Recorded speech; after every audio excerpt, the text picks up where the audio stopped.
Yeah, good. I just want to do a quick welcome here on behalf of Wysing. My name is Lotte Petersen, and welcome you today to this special symposium that is led and curated by Furtherfield. This is our second summer camp symposium, which is part of our overall program entitled Wysing Poly. And we're really grateful that Furtherfield, Ruth Catlow and Marc Garrett has devised this whole day. Actually, without your energy, it wouldn't have been possible to come up with this day entitled Do It With Others, Art and Solidarity in the Age of Networks. And we're so pleased that you know, within this framework that you've brought so many special contributors to the day, where there will be loads of different perspectives looking at this overall title, and you having a chance to join into the discussion as well. Just a bit about Furtherfield, create online and physical spaces and places for different kinds of people to come together to get involved with contemporary art and digital technologies. So we've been really excited, Wysing, you know, to bring you into our program and being able to, you know, with you join and develop a day like this here at Wysing today. I will let Ruth introduce the whole day. Just so you also know, we are broadcasting live this event. So just if you have any kind of devices turned on now, if you can switch them off, just so it's not disturbing for the live broadcast.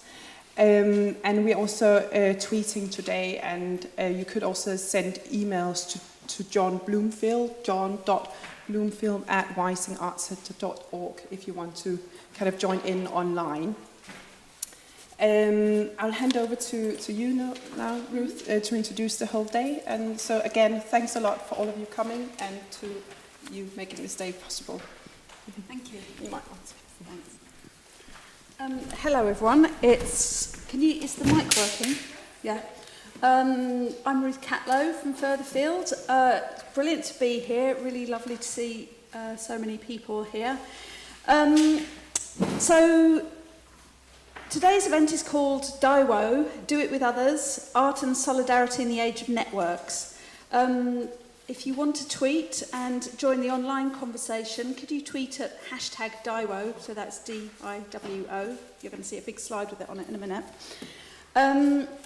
Then other people can kind of look back on the thoughts amongst us all from wherever they are.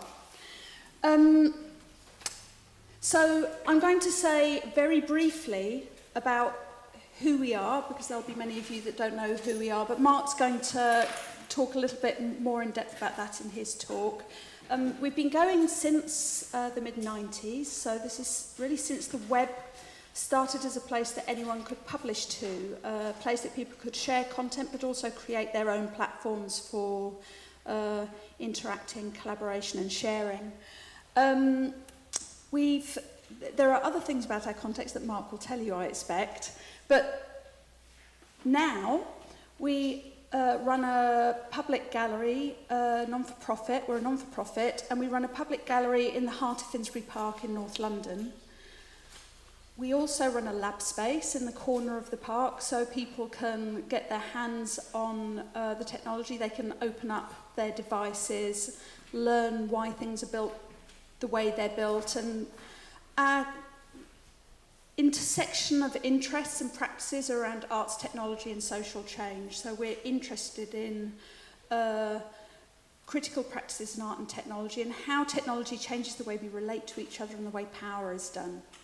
So we have these physical spaces through which we're finding things out with quite a diverse public all the time, and then our kind of longest running social spaces online. So this has been going since 96, 97. Many places, many different kind of platforms and spaces, all of which work slightly differently and work differently for different kinds of people.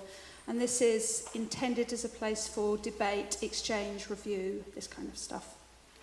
Okay, so I want to talk about networks. I think networks impinge on, or are kind of core to every single conversation and presentation we're going to have today. So I said we got started as the internet got going, or as the web got going.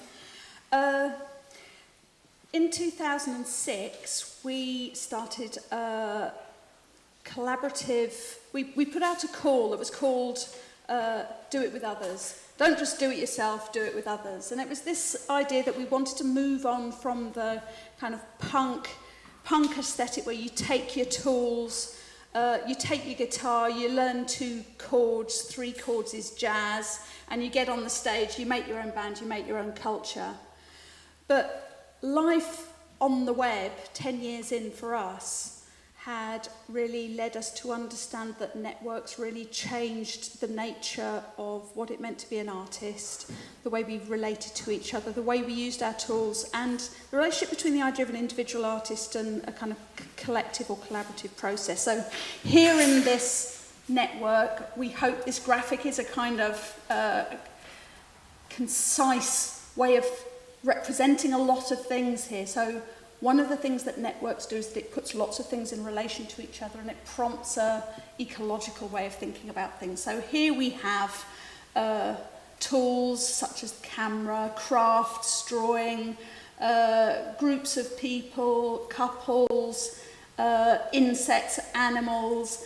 We have I like to think of the philosopher and the hysteric. So these are networks of feeling that also kind of reach into our bodies.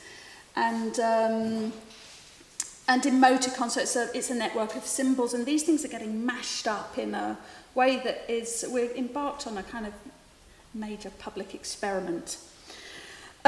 So that's a kind of scene setting, and I think these things, the kind of DIWO impulse underpins pretty much everything we're going to hear about today. So, what are we doing? So, the morning session, we break at 2:30. We may, I'm going to look into the whites of your eyes and see if we need comfort breaks before then. But we have a break planned for 2:30 for tea and coffee. And our plan is to run this thing in 2 sessions. So we're starting with acts and approaches of resistance and solidarity. There are many things I could say about this session, but you'll just get into the flow. We start with Marc talking about proprietary systems, property, possession, and ways to hack this. We have Tim Waterman, landscape architect, who's going to be talking about commons, land commons, and some of the work I think that we've been doing connecting land and digital commons. I'm going to be talking about art and the blockchain. I'm quite scared to talk to you about this because it's very easy to fall down a technical wormhole when I'm talking about this, but I'll try not to do that. And then after the break this afternoon, we're hearing from artists and curators of who are involved in the Furtherfield summer programme. So we have Lotte, who's the artist and curator of Networking the Unseen, which is currently on show at Furtherfield for this weekend and next weekend. Do see it. And Helen and Haron from They Are Here, who will be talking about their practice in a kind of participatory live practice, but in particular working with us on off-internet networks. So, the format's going to be presentation. We have 3 presentations this morning, then some discussion, but we hope there'll be time for questions in between. And through this, we're hoping to gain and exchange perspectives and strategies for what I think we can agree are kind of different paths to much needed cultural renewal. So now I'm going to hand over to Marc Garrett. Okay, well, you said quite a lot there. So building and sharing new forms of cooperation in arts, technology and society through art, labs and debates around today's important questions. And basically, as you can see, we're situated in the park, in Finsbury Park, and it's a small gallery space, but we've also got a lab space, and which is probably about 250 yards away from this gallery space. And it's a very open culture we're part of, because we're used to working on the internet and networks and building independent platforms and groups online. We've kind of quite naturally reappropriate that kind of behaviour into everyday life experience and the way we work with other people within the gallery context. So we're not like a traditional art group, we don't have the same values as mainstream art culture. We have a parallel history where we come from, say, Dada, Situationism, punk, and lots of Fluxus maybe as well, but lots of different groups that are kind of like an alternative movement it's been going for a long time, and technology has always been connected to that movement, and also possibly even design, like with say when Factory Records and when punk started making their own independent record labels, they would collectively design their own covers and make their own music together. So it comes from a spirit of finding your own context rather than having your context given to you from above. And we believe in those values are the most important values.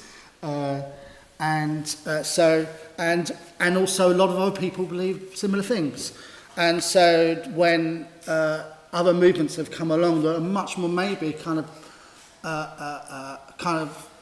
direct action activists, we have sympathy with those, but our job is to try and explore those conversations in a non-violent way, where you can actually explore those questions within the context with other people, whatever class or race or gender, or religion, because we're only about 200 yards from the mosque in Finsbury Park as well. So this is kind of online site, and we also kind of when we first started, a lot of people were not reviewing some of the artworks that people were making with technology, a lot of it because it was very new. People, mainstream art didn't understand what it meant, didn't understand the kind of the context of why it existed, and some of the ideas and questions and concepts that were being explored around that time were kind of quite, I suppose some people would call them niche for that period of time, especially kind of early 90s. And mid-90s onwards, and I think there was only a few people really discussing that artwork. So on our website, we had people do peer-to-peer reviews.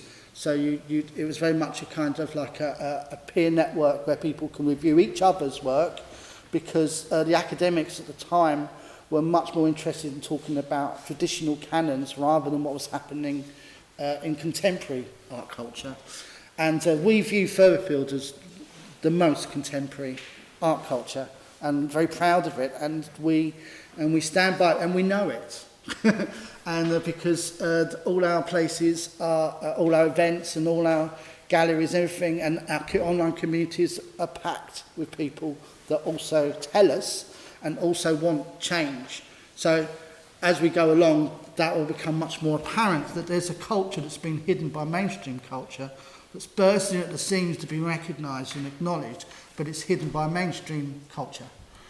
And I just wanted to talk about a kind of the issues around online platforms and ownership of people's culture within online platforms, I suppose, for example, Twitter or Facebook. So this is, here is obviously Twitter, and this is our account, but we've also got Netterati, which is a social networking platform that we've got, which is an independent online social networking platform, which is like a mixture of Twitter and Facebook, but it's completely independent, and people's data isn't exploited and used against them or sold. And so, I think that's, we've worked with a group called GNU Social in America on that, and we've been working for a little while just experimenting with that, and we haven't been kind of demonstrating it too loudly, because we're experimenting it for this year to see what happens, how many people are using it, what they think about it, because we normally use email lists, which loads of younger people just like, what's an email list?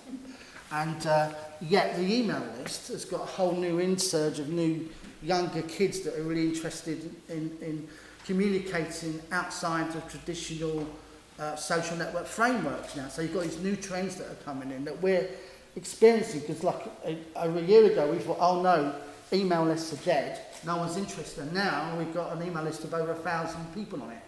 And so it's so these different trends of different people trying to define their own creative context and how they communicate with each other. It doesn't stay the same. And we're experiencing those fluctuations and changes as they come and go, which is quite interesting. This is inside the space. This is Pirate Baran, and they're kind of the art part of Pirate Bay. And they had an exhibition at our space, but also did presentations, and they're a wonderful group. And they also they had a touring bus around Europe where they'll do ad hoc exhibitions and stuff like that. And so this is a quote that I like that Ruth wrote in 2010. So the role of the artist today has to be to push back at existing infrastructures, claim agency, and share tools with others to reclaim, shape, and hack the context in which culture is created. And that's on the DIWO resource page if anyone wants to see that. But I'm going to talk about unblocking proprietary systems. And so, and I'm just going to, it's actually a much larger paper, and it's a white paper, and it's and it's meant to be soon to be published on MIT. And I wrote another paper a little while back, but this is one I've been working on as part of a PhD, and this is I'll just explain a bit about it, what it means. So, the presentation explores imaginative forms of artistically nuanced activism that examines, critiques, and hacks around the controlling conditions of black boxes, proprietary systems, and top-down dominated techno, arts, and cultural production. Contemporary critical practices in art, technology, and social change express their relevance through radical knowledge, tactics, and strategies where there exists a dedication towards a remix of the old and the new. It shows us that hacking is not bound to digital technology alone, and it's a way of thinking around problems inventively to deal. I'm going to move on from that. So it can be technical, it can be playful, it can be revealing, and it can be permacultural. And so Eric Lee from the Human 2.0 project sees permaculture as ecology hacking, and I agree with him. And as Ruth has said in another article called "There is no ecology without social ecology," humanity needs new strategies for social and material renewal and to develop more diverse and lively ecologies of ideas, occupations and values. For this to happen, more of us need to be able to freely participate more deeply in diverse artistic or poetic and technical world-forming processes, and to exchange what we create and learn.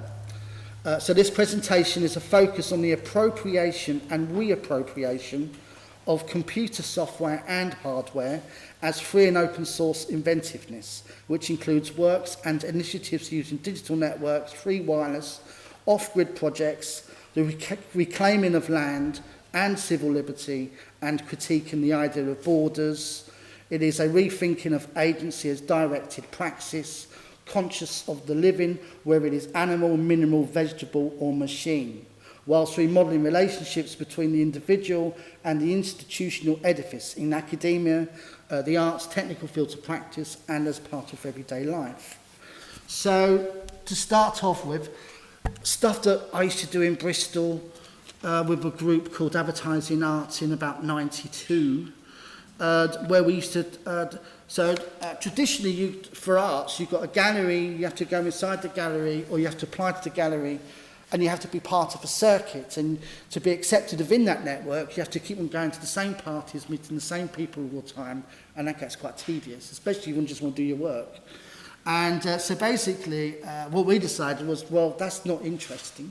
And so what we did was set up our own pirate radio stations, and people can promote their work on there.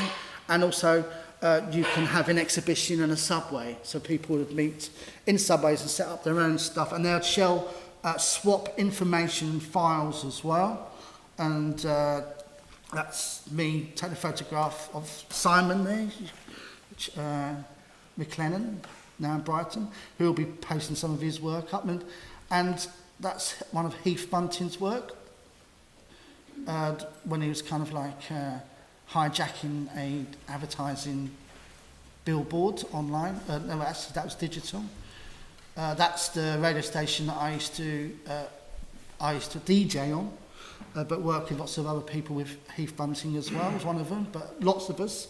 I can mention loads of names, but I'll move on. So, as long as hierarchy persists, as long as domination organises humanity around a system of elites, the project of dominating nature will continue to exist and inevitably lead our planet to ecological extinction. And that's a comment by Murray Bookchin towards an ecological society.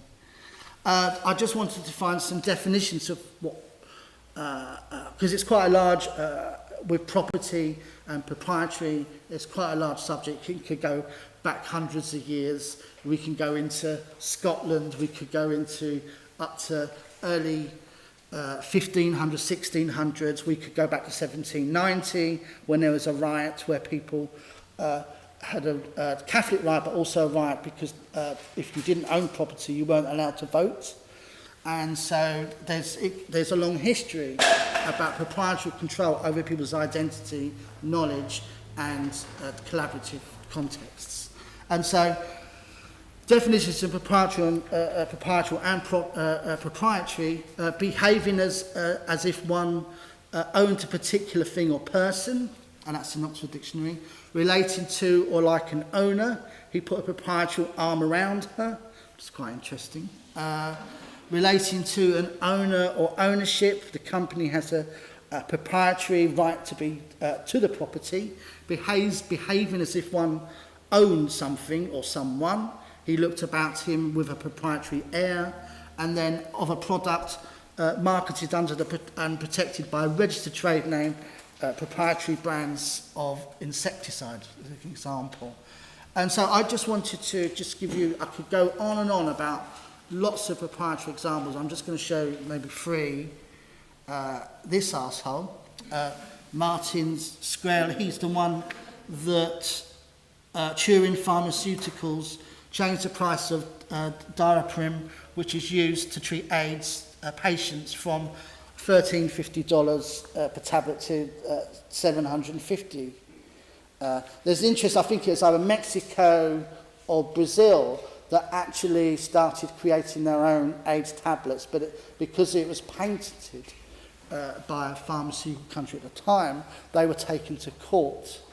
And I believe that things should be opened up where people can explore a much more a kind of less controlled proprietary domination of something that actually is really important for people's lives. And this guy, which everyone probably... So Dennis Cooper, who kept a literary and Google blog called The Weaklings, without warning, was actually deleted. He had an account on Google, which was a blog, where he did most of his writings, and it suddenly disappeared. This is an example, if you rely on proprietary systems to be a part of your consciousness, is that you don't have the choice, well, you can have the choice to delete it, but actually you don't own it. Google owns it, and we all know that story regarding other situations, Facebook as well, and Twitter. And so in the early afternoon of June 27th, the writer Dennis Cooper was working on his computer at his home in Paris when his Gmail suddenly reloaded and locked him out of his account. When he tried to sign back in, he found that he couldn't. Instead of his inbox, a message appeared informing him that his account had been disabled, and he's still trying to find out where all that data has gone now. And this is the other issue about clouds and what we're all dealing with. And I had other examples in here, but I haven't got time to go through them. Some of them's iTunes as well, all kinds of stuff. So this is example. So I thought I'd move straight to the positive thing. So examples of people unblocking proprietary systems.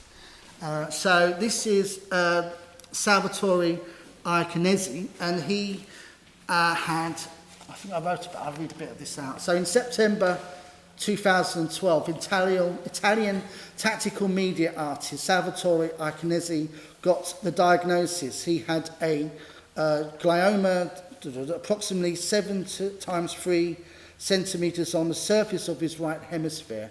Upon asking to see all the data relating to his condition, he found that all of the documents, MRI scans and so on, were in obscure, not readily used formats. This meant that if one wanted to view the data, you needed specific or corporate software. So what he did then was he hacked the formats of the documents and converted them into open source data that anyone could read with FLOSS, Free Libre Open Source software. He then created the site Curator, where he presented his records as an open source, where people around the world could access his records and then add their recommendations and findings to help cure his cancer, which it's gone now. And so before, he had the situation that only one person was there to help him resolve the issue of having cancer in the brain, and he opened it up online, and thousands, literally thousands of people, scientists, helped him because it opened up the information where other people collectively can deal with the problem. Another example, drones. There's a lot of political issues around the actual components. Same with all technology, but especially with military hardware and software, but mainly the hardware, is that drones aren't all made in one place. So American drones aren't just made in America. Some of the bits that contribute to making some of the drones are actually from different parts of the world, but some of those places are making those drones in parts of the world actually legally, by law, aren't allowed to make them. And so we had a workshop by Dave Young who decided to run workshops and mapping out where all the drones around the world were being made in what countries. And it's really quite surprising because, and it's the same with military hardware. It tends not to be shifted around as one object. It's shifted around as small parts of a larger object from different parts of the world for the same issues. And so there's a proprietary control over the kind of movement of military hardware through countries that illegally shouldn't be selling and making those products. This is a really interesting group, which it's easy for me to read this one. Yep. It's two brothers in Mexico that built a car. And basically, between 2010 and 2002, the artists travelled across Mexico and Ecuador in CEFT1 in a transdisciplinary art project, and they set out to explore disused railways as a starting point for reflection and research, recording stories and testimonials, as well as the landscapes and infrastructure around and in between the cities, interviewing people they met, often from communities isolated by Mexico's passenger railway closures. They shared their findings with online, where audiences could track the probe's trajectory, view maps and images and listen to the interviews. So a lot of these places that they visited were villages that had lost industry because privatisation in Mexico in the 90s closed loads of the railways. And a lot of people that are actually making money in small villages around the country basically just had mass poverty because of that decision. And so they decided to go through, and there's really good videos if you're interested, and they're like hacking through bits of jungle where there's still a railway track and they need to get their vehicle through, and they're meeting people in their villages that have just like had to survive post that condition set up by a proprietary process rather than bottom-up process of making a decision that affects people's lives so they don't take responsibility. And so that's the other one of that. This is Jennifer Lynn Moraine. How much time have I got? 5 minutes. Maybe I'll let Ruth talk about her. And I'm going to move on to this, which So this is Christoph Watcher's and Matthias Judd's work, which engages with refugees and asylum seekers in social situations, policies, and the migrant process. They've worked together on participatory community projects since 2000 and have received many awards, blah, blah, blah. Forget about the awards. But the most important thing is that they've created off-grid mobile networks called Juul, which I believe is going to be discussed a bit later on. So I won't go too deeply into that because I don't want to preempt what you say. But and so it creates redundant open communication code where wireless-enabled computers and mobile devices can directly initiate a fresh, unrestricted and spontaneous network. This includes the enabling of chat, Twitter functions and movie streaming, independent of internet and cellular networks. It is also accessible to a growing open source community who can modify it freely. And this is another example of where proprietary control over networks needs to be questioned and re-evaluated and about what that means. And the transborder immigrant tool, another example, which I might have to move on from, but I'll just say it's a handheld mobile phone. This is at the Mexican border and by a group called, Bang Lab, but they've got a larger name, which is Electronic Disturbance Theatre. And basically it's an inexpensive tool to support the finding of water caches left in the California desert by NGOs for those crossing the border. And they did that there because it just seemed inhuman to have people crossing over, even whether they're illegal or not, and actually dying of thirst. So they set up mobile phones where they can actually use that data via GPS or maps on the phones. But they also had performances there where people were there performing with them at various times and events where they're sharing poetry and stuff. But I can't talk too long on that. And this is Border Xing or Border Crossing Guide by Heath Bunting. I don't know if I wrote about that. I'll just say it here. So national borders are increasingly front lines of political and social dissent and asylum seeking. I mean, this was done, I don't know, how many years is this done now? 10 years ago? Or must be 10 years ago, this piece of work. And he preempted, obviously, the trouble that we've got now regarding immigration. So he'll create a map, he'll tour Europe and he'll go to all different destinations where he can take photographs and also create a map where people can view that map online of where they can get around basically borders and get through without a passport. So without interruption with customs, immigration or border police. But it's usually involved an NGO or someone of authority from a community group that will be helping these people migrate, and that will contact him and he'll give them a pass to go to this website online. Snowden in a box. This is an interesting piece because it's actually it's basically a box that's been created where you can actually read Snowden files without being looked at by anyone on the internet. So, and by Evan Light, and basically there it is there, and obviously this is kind of an artistic play on it, and you can actually view it on a screen normally in a much more functional way rather than as within a presentation screen. But in a way, it's made. So he made in order to distribute teaching materials to students about the hassle of email, using a Raspberry Pi 2 miniature computer and Raspbian operating systems. All the software is free and open source, and its most basic setup can run on Raspberry Pi. So in his, and when I went to see him talk, and he said that you can create a more elaborate version as well, use high quality battery packs that don't have to be actually plugged into the wall at the same time.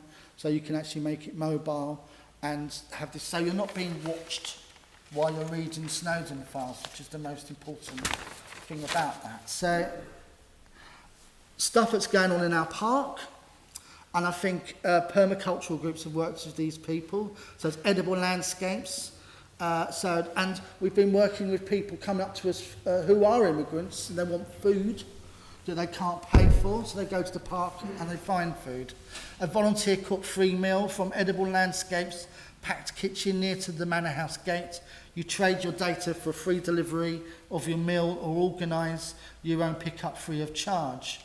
And this is London's permacultural design course, who we're working with an awful lot these days, who are we're trying to explore an equivalent dynamic between technology and permaculture and fuse them together now, because some of the questions that permaculture have been asking have been ignored, and we feel they're probably the most interesting questions ever now. And now that we've got over the kind of razzle-dazzle of technology, we're finding that there's similar conversations to be had with permaculture people who are systems thinking, ecology, critiquing our use of goods and stuff like that.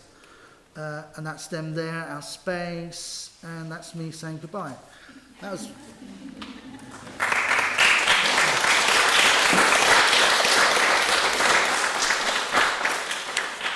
any questions? You don't have to have any questions. Or you don't have to be scared to ask anything difficult. If you do, I'll just run away. I won't, I'll answer.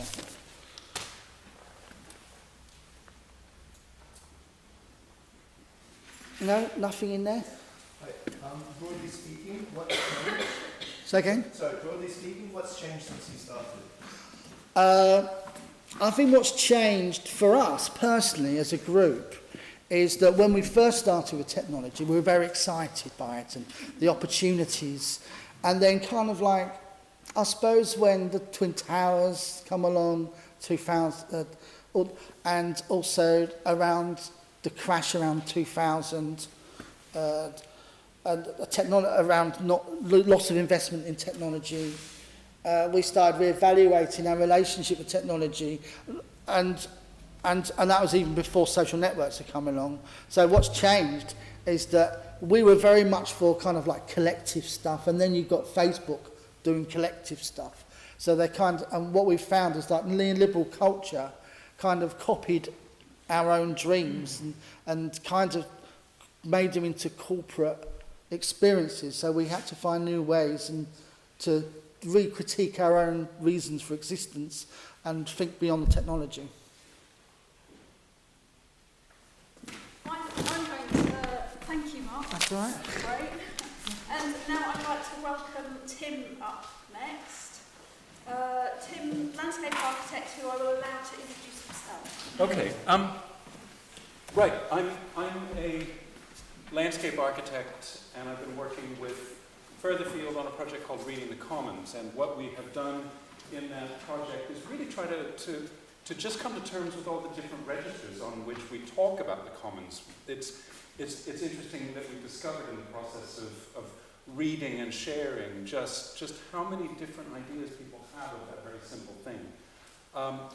So where I begin is with the discussion of the landscape commons, which is useful because it quite literally grounds things, it situates things. By way of starting that discussion, it's probably useful to think just about the word landscape itself. Now, landscape is a word that talks about a relationship. If you think about the word relationship, it ends with the suffix ship, which is related to scape. So you could just as easily say landship, that we live in a landship, like a fellowship or a friendship.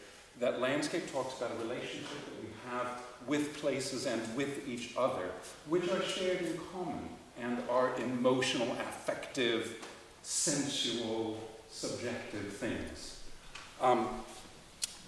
The thing that relates to this actually is the German word Gemeinschaft, which means community. Loosely means community. Actually means a bit more than just community. But that again talks about that relationship as fundamental to underpinning that commonality that is community.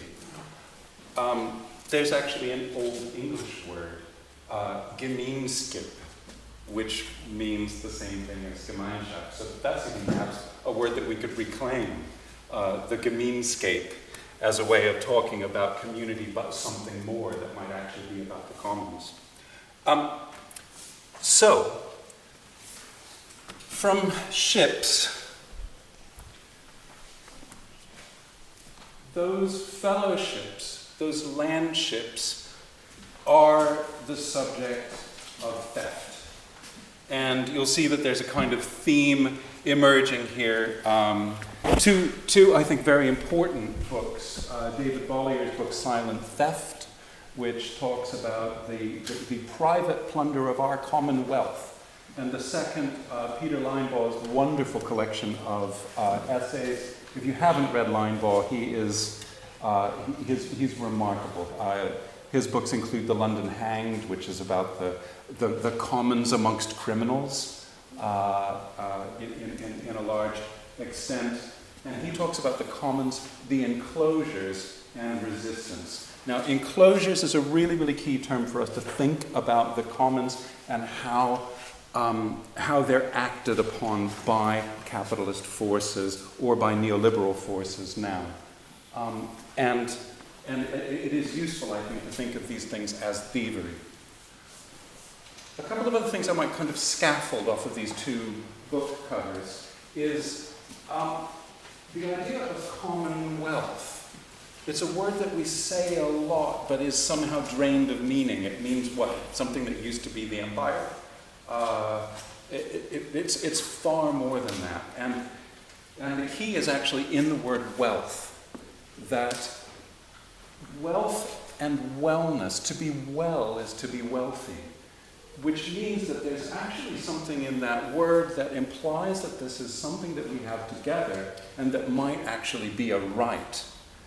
Narratives on the left have tended to be largely sort of against the idea of wealth, oh, it's those wealthy bastards that are taking all my stuff. Well, maybe the reason to resist is because you have a right to that wealth as well. That what we should be striving for is a world in which we share a common wealth and learn how to build that from the landscape up and into digital realms, as well as we'll explore more as the day goes along. So the commons now on Peter Linebaugh's book jacket, it shows quite specifically here a landscape-based, navigated, lived landscape. And the enclosures were what happened when the forces of very early capitalism came in and co-opted the systems that the peasants largely employed to work the land and to share seeds and to share resources. And then this was replaced by something called improvement, which closed the land off but opened it up to sort of monocultural style agriculture, which increased the yields both in terms of financial yields and of the physical foodstuffs coming off the land. And the reason this was supported in government is because greater yields from the land meant greater taxes available to the government's coffers as a result of these enclosures. So the roots of a lot of that kind of transatlantic money that came in through the slave trade and all of these kinds of things actually was all about carving a hole out of the shared landscape, privatizing it, and putting up a fence around it. And that's precisely the kind of thing that happens with digital commons just as much as it does with landscape commons. And these processes are ongoing, as is the construction of the commons, which I'll come back to as well. And it's not a new idea. So here we have from 1557, the Bruegel illustration, big fish eat little fish, and of course this is a metaphor that goes back further than Bruegel himself. And you see this kind of tendency of capitalism to just swallow up all of the fish in the sea and own them as much as possible. What I kind of like about this drawing is that it postulates that the sort of finitude of that system. That here we see the big fish that's gorged itself on all of the little fish, and it's now being carved up and redistributed when it's simply become too fat to move around in the sea of its own accord. So the commons here are re-emerging after a period of gorging. Bollier, in his book, actually is quite interesting because he says that business is not something that we should be worried about, that business is its own thing. It's like a lion. It operates in this kind of way, and the commons you can think of as the gazelles, right? So in a natural ecosystem, you need the big predators. They're called keystone species. They keep the gazelle numbers down so the gazelles don't starve. So you can actually think about business as existing in this kind of ecosystem, but what has been made possible in recent years, especially under neoliberalism, is that the lions just get to gorge themselves more and more. I realize I'm working with two different species and this might be confusing. That's a lionfish. There is such a thing, isn't there? So this is the classic opposition. Bellum omnium contra omnes, the war of each against all, which was posited in Hobbes's Leviathan, that this is the world we live in. Dog eat dog. Of course, which, if I remember correctly, dogs are pack animals, aren't they? So I'm not even quite sure that works. And what it's up against is unus pro omnibus, omnes pro uno, all for one and one for all, which is, of course, the watchwords of the commons. Also of the Three Musketeers, who you'll notice are never pictured with muskets. I've never quite got that one.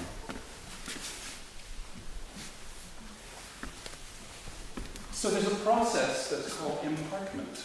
We all tend to think about the park as being a good thing. But the commons carved up this shared, messy countryside and redistributed it to just a few people and also aestheticized it in the process. So you have a fence and a kind of Valhalla behind that fence that you know, other examples might be, what's his name from Virgin? Has his private island. Richard Branson has his private island. You know, it's a kind of Valhalla, completely aestheticized. That's kind of analogous. But what this image shows is actually Richmond Park when it was fenced off as a hunting ground. And this is the Reverend Thomas Wakefield, who was a bit of a leveler. And using the ancient practice of beating the bounds in order to break down the wall and get into the fence, getting behind the fence and to occupy the commons. Because the commons in the landscape were about having a right to collect fallen wood for fuel, a right to collect berries and mushrooms, a right to scrounge for rabbits and those kinds of things. And they all have specific names like estovers and things like that. It's quite wonderful when you really get into the language and the legal construction of those commons. The practice of beating the bounds, I think, is quite interesting because it talks about the body actually being situated in space. This is the practice which still goes on in a kind of symbolic way today, where young people would be taken around the boundaries of their territory and would literally be beaten at key points to show them where the limits of their lives essentially were going to be. So it really kind of makes a very visceral connection between the body and place. But it also kind of shows that the commons historically isn't this kind of idyll that we might imagine it to be.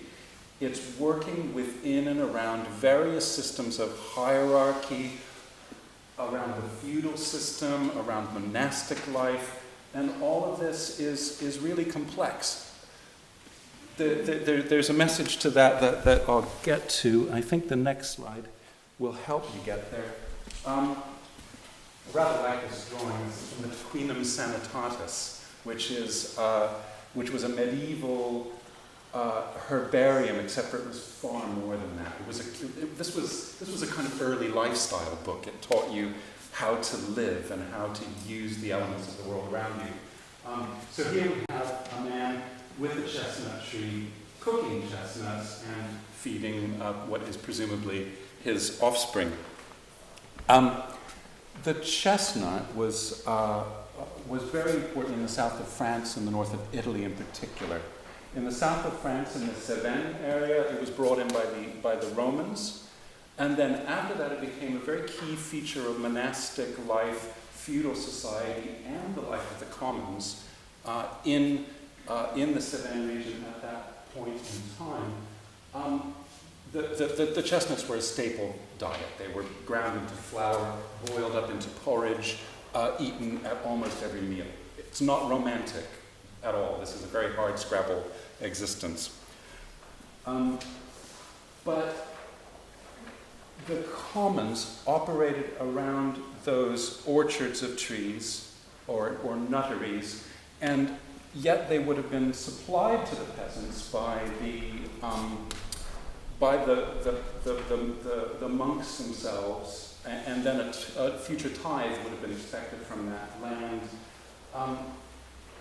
And we also tend to think about the commons as being this very sort of, at least the landscape commons, as being this very grounded, rooted, of the place, authentic sort of thing. However, migrant labor would have been absolutely essential, even in the Middle Ages, to keep this particular system going. So, when we think about the commons in a historic context, what we find is that you do have something that is liberating and collective and empowering and nourishing, but it's working within and against, at the same time, various systems of power and hierarchy. The core message to that I think is really, really important, is that it means that we don't have to wait for the revolution. We don't have to wait for utopia or Arcadia. We can occupy the commons now because we already are operating them, and thus the power of them in the resistance is already here, which I think is really exciting. So you don't have to wait, when's that revolution coming? And what wonderful ways the revolution comes.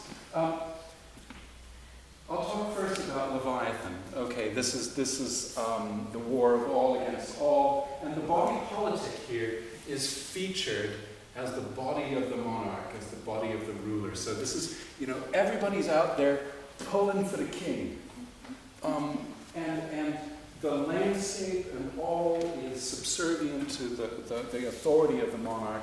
And so the commons are kind of pictured as something that feeds up and into that. Next to that, we have a poster from a Spanish movement called Copy Love, and marvelous illustration, which actually shows that here, instead of the head of a monarch, it's just more heads of the people. So this is a pure commons sexy thing, like Godzilla sort of sexy thing that can take over the city. It's wonderful to kind of tie in with these neo-pagan rites that are occurring on the rooftop. People in the background shouting, "Argh!" So it's clearly, very kind of fleshy, sensual thing, this vision of the commons in the city. And I wouldn't make a distinction between the countryside as a landscape and the city as a landscape. They're both lived relationships. So the city is just as much a landship as the country. So, Godzilla's sexy thing in the city landship. Here's what capitalism wants us to do: separate ourselves from each other and speak to each other in emblems and symbols. I particularly love this one. So I don't know if everyone can read the tagline here, which is supremacy. How I wish that was actually the name of the model, so you could drive down the street in your brand new white Cadillac Supremacy. All the traffic settings are here, you know, the draperies, the crown, all those kind of regal associations. And this is what the same kind of idea looks now, in a decidedly beige landscape, in a kind of beige but big thing. The way that landscape is represented in Cadillac ads actually says a lot about the process of the enclosures and how they're still happening. This is, I think, a 1958 Cadillac parked in front of a country club. So the country club is exactly that kind of idea of emparkment. It's maybe a little more shared. You could talk about the commons of the golf course, I suppose, but it might be a bit of a stretch. Again, it's this kind of idea of the Valhalla that's printed upon the landscape, that's an aestheticized realm. And this process is taking place in our cities now. So colonialism, capitalism is now seeing the space of the city center as its next great, well, not the next, it's going on now. So our city centers are being enclosed, gridded out, regularized, and I call this type of city a beige hole. It works like a black hole. It just sucks everything good into it, but it just spits out money. And it cleans up and sanitizes the city into these unlivable beige holes. So the commons has to be against the beige hole. Right, I think hopefully I've kind of scaffolded everything in there. And what I want to do is leave off and get back into the discussion as soon as we can, because what I think is really important is to work back and forth between this idea of the commons that's based in the landscape, the commons that we create as art-based practice, as network practice, and then the possibilities for the future that are represented by technology and the resistance that the commons can provide against the enclosure of our digital goods. All right, thank you.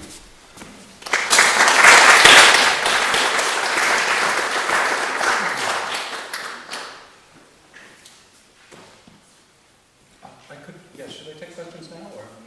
Just a couple of questions. Yeah.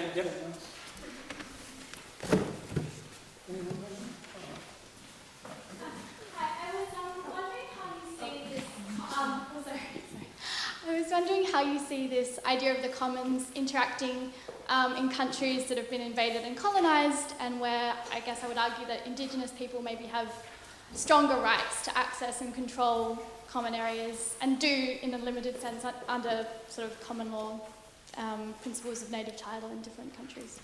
It's a huge question. Yeah, sorry. I mean, there are some interesting examples. Bolivia with its enshrinement of the rights of Mother Earth as a kind of constitutional measure there, I think is really important. There's a movement towards, in law we tend to treat corporations as people. There's now a move to do the same thing with rivers, mountains, forests, treat them under law as people, so that actually human rights might begin to apply to landscapes as well, which would have a kind of obvious knock-on benefit for indigenous cultures and their rights in the commons. There's an ongoing but still quite young movement that is looking at the right to the landscape. So the landscape as a shared resource, which includes everything from water rights to actually scenery, being really important to recognize into law and bring up to a different level, because the European courts particularly tend only to look at human rights. So unless you can scaffold along human rights bases, then you can't really, you don't have any traction in law. And then finally, I would say, and it's interesting that Murray Bookchin came up earlier, his ideas of the ecology of freedom and of social ecology as underpinning democratic life have been picked up by the PKK, the Kurdish separatist group in Turkey, who have been fighting, basically carrying copies of Murray Bookchin's books around with them as a commons, and they're being bombed by all sides. They're being bombed by the Turks. They're being bombed by Erdogan's idiots. They're being bombed by the Russians. They're being bombed by the Syrians. They're just getting it from all sides. And I think that they're particularly thrilling because they do represent a kind of commons resistance to all of that.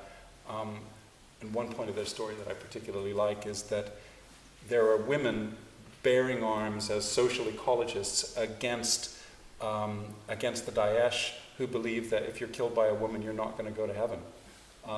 So it's just, more power to them. Long answer to a big question, sorry. Yes, in the back. Oh, sorry. Sorry. Hi Tim, thanks for that.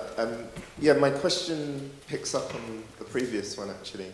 I was just curious if you could talk a bit about the kind of history of law itself, and I guess more specifically access to law, because it seems like there's a question of power around corporate law and the resources they have to employ lawyers who really understand and can sort of draw the most from that commonwealth, whereas there's not as much as I'm aware a kind of people's law movement, and then I guess also declining access to citizens' law services.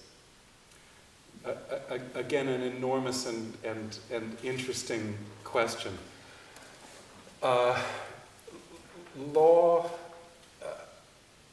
really is only accessible to the weak when they're able to collectivize. And I think the history of trade unionism shows us that a collective voice is your only way of making yourself heard above the moneyed interests. What's making that more difficult is just that the concentration of wealth is so extreme now that the concentration of power looks almost unassailable. But I think that everywhere we can see small successes, small ways that collectivization, that working together has made a difference against these hegemonic structures of law. I mean, I think particularly in places like the Amazon basin and in Bolivia, and small victories, but added together, those small victories have the same force as those individuals do as members of a collective for effecting social change. So, vague answer to a big question, but it needs a whole day of its own, that particular question.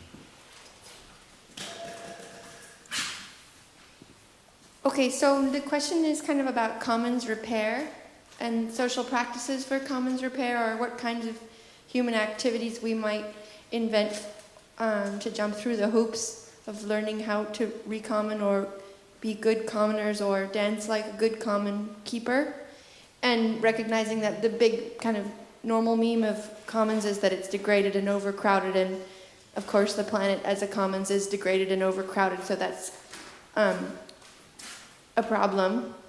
And of course most of us are acculturated in capitalism in a transactional way, not as in the agrarian communities, much more in intimacy with life, with animals, with the constraints of a commons. And the study of the commons so much is about a bounded commons that enforces constraints on us. So I guess a question for this audience and for this conversation and for you is, how do we practice being commoners? And what are the kinds of activities that artists and networks can hold for each other to relearn those skills and practice them? The really important thing at the center of the question that you just asked is, what's the difference between common pool resources and the commons? So common pool resources are what Garrett Hardin wrote about when he wrote the Tragedy of the Commons. He said, right, you have a finite pool of resources, and if everybody wants it, in this dog-eat-dog construct that Thomas Hobbes gave us, where everyone is only in it for their own self-interest, then that common pool is going to be fished out, mined out, tapped out in no time.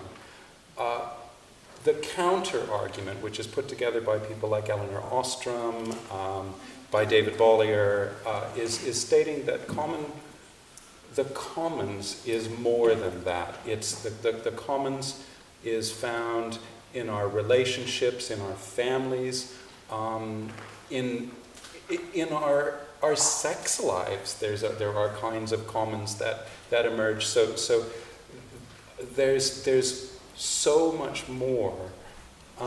The example, I think of a common pool resource that doesn't behave the same, and this is perhaps a useful question to bring up later, is digital resources, which Bollier says the more you graze them, the more they grow.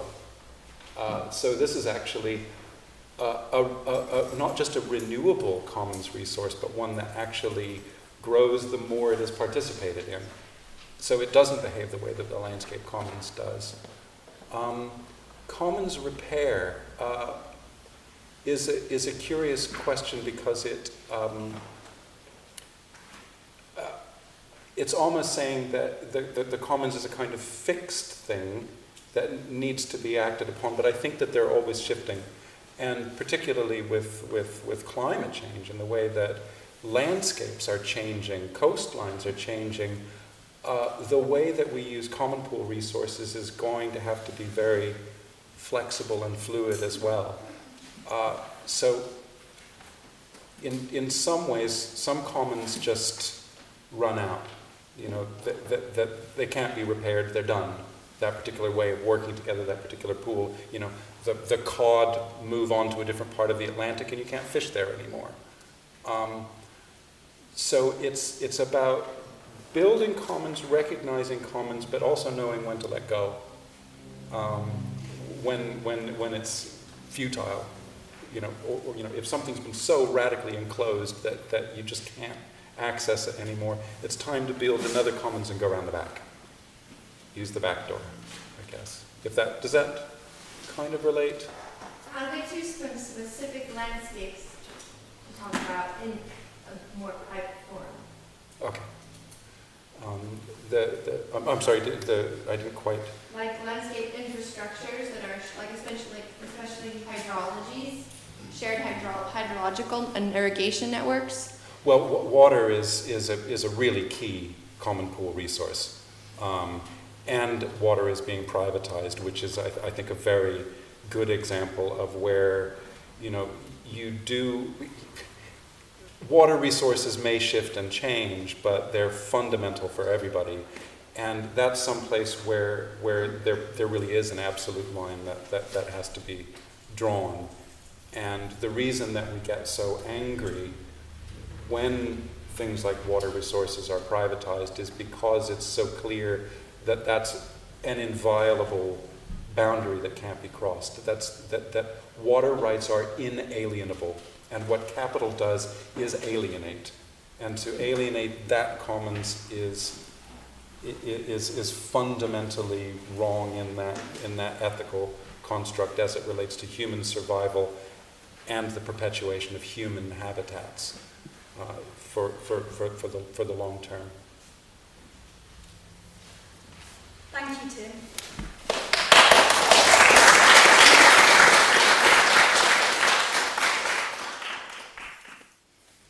I'm going to start by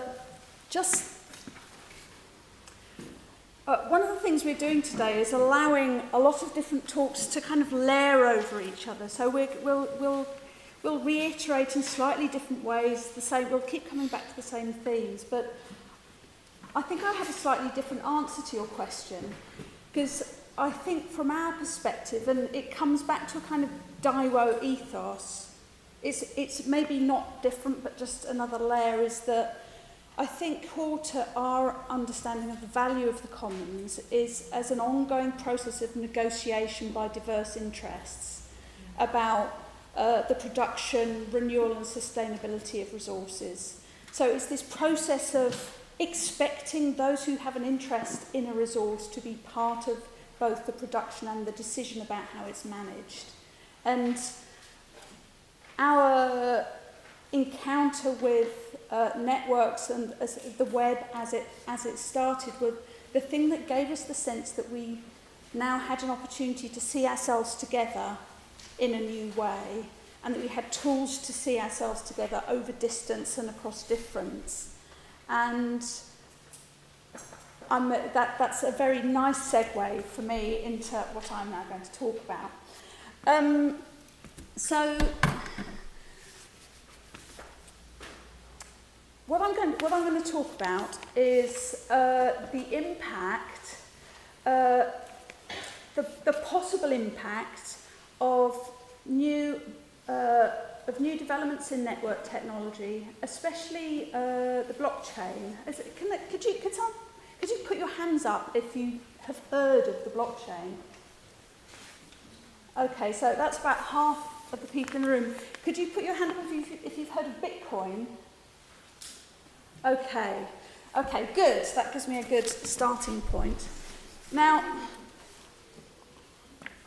the premise of this talk is that blockchain and the Bitcoin is going to be a very important technology, and that we all need to be getting in the middle of it. To come back to the question of diversity, we need to be shaping this technology. One of the wonderful things about the early web was that non-tech experts could put together an HTML page, put it onto a computer, and then find themselves connected with people on the other side of the world. So it put us in conversation with people who are different from ourselves.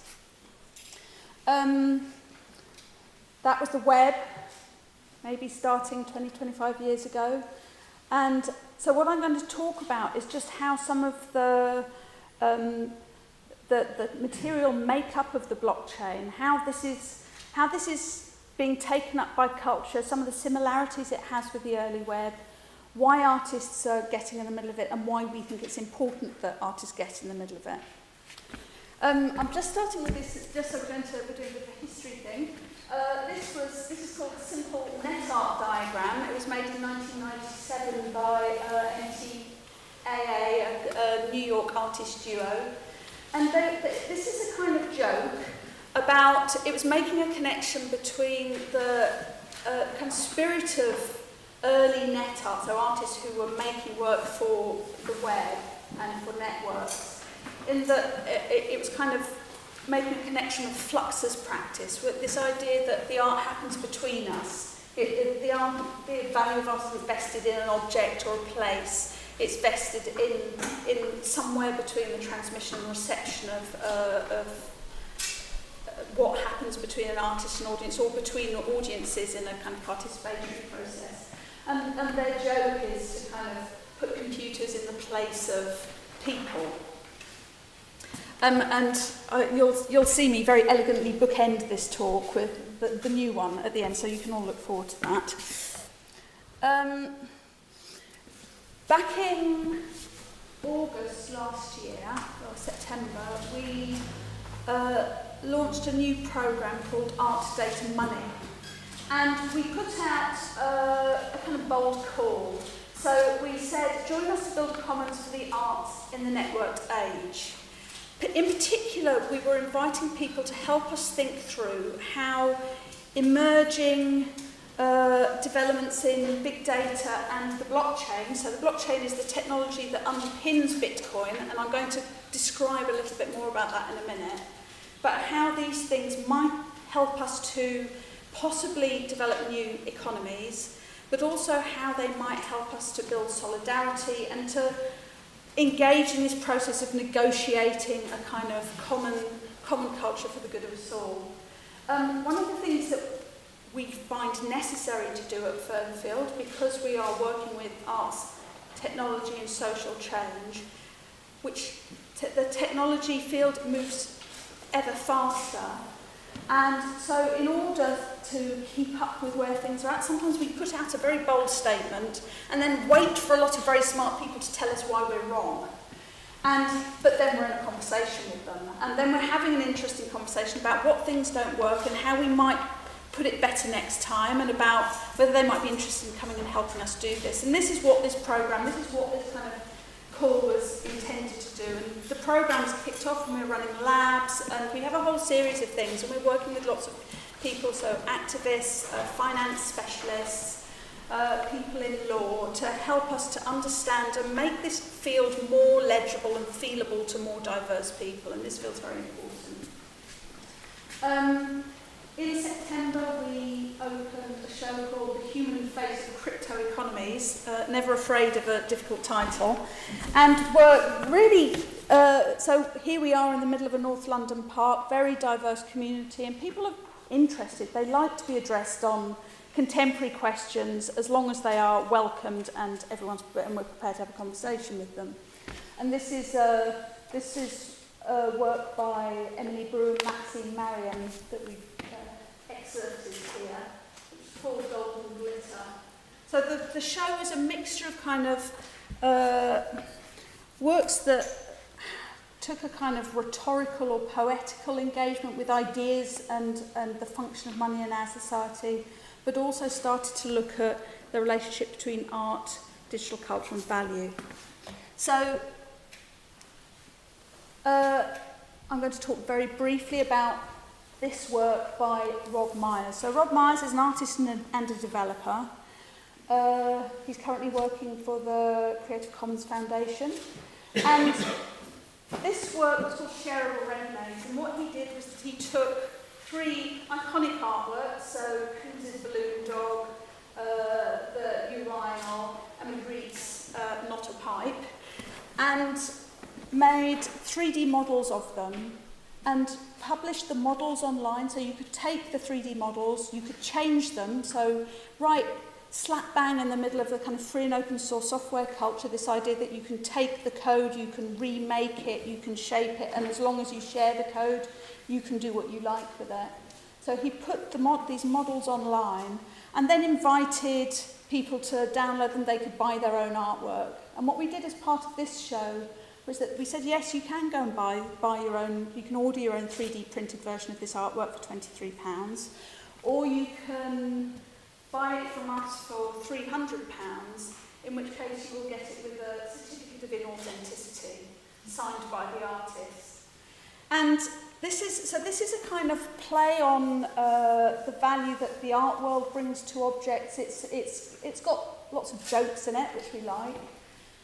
But the reason I'm spending some time talking about this is because sometimes it's easy for artworks that are made using digital media or digital material for it to end up looking like a bit of a demonstration of technology, or possibly something which just looks faster, slicker, brighter, stronger. And for us to forget that there is this whole layer of work that is going on that is very careful conceptual work, that is, it's rooting itself in art culture. The other reason I'm showing this is because Rob has really informed our thinking and is part of the reason he kick-started this process in engaging with the blockchain.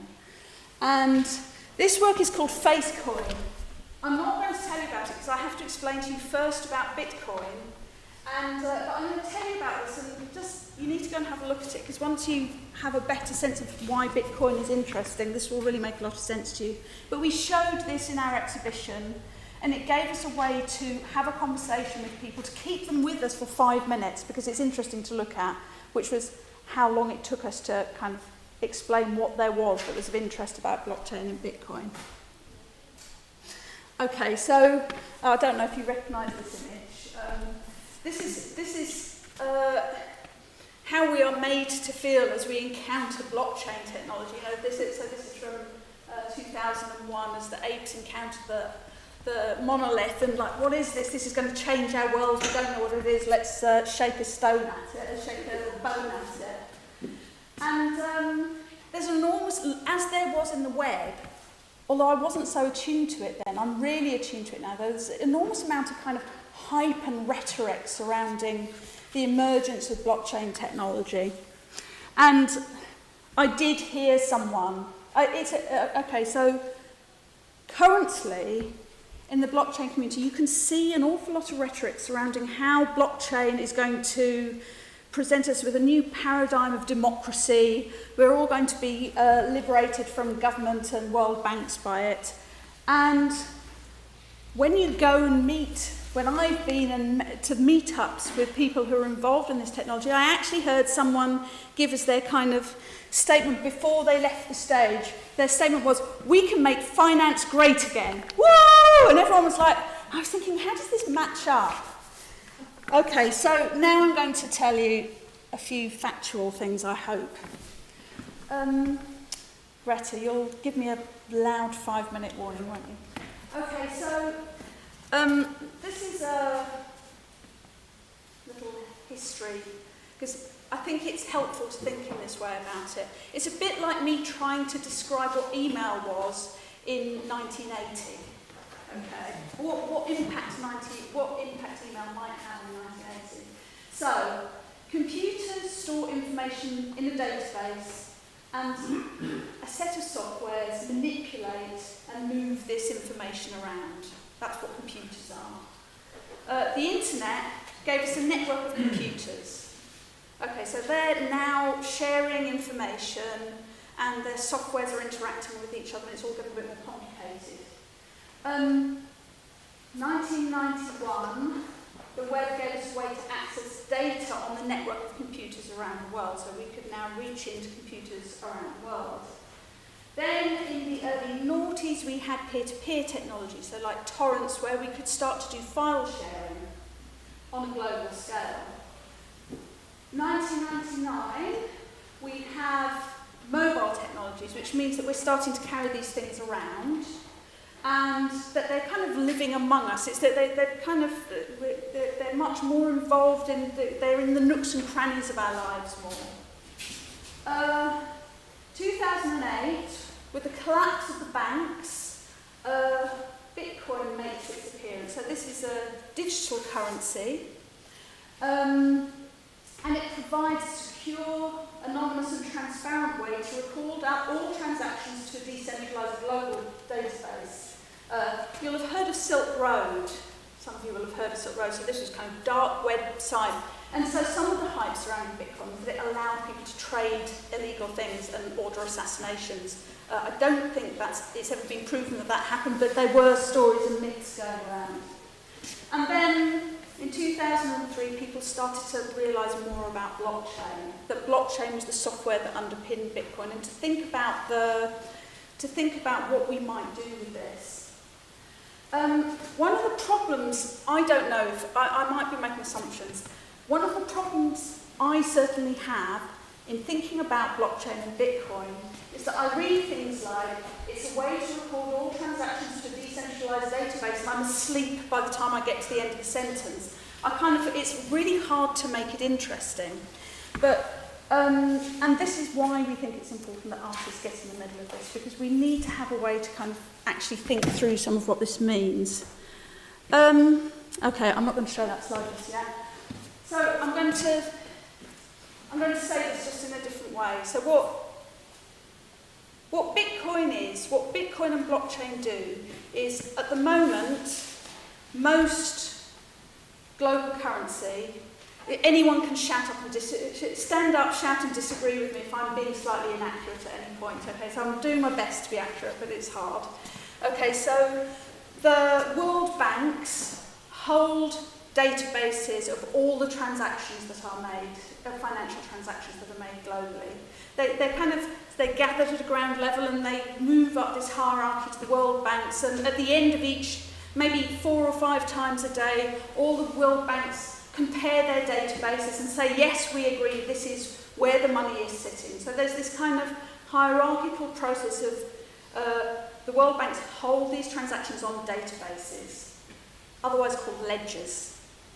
And it's a historic reason why we've come to this point. Now, what Bitcoin does, after the collapse of the world banks, is complaints around who was controlling this money and why governments come and then bail out the banks and in whose interest that is.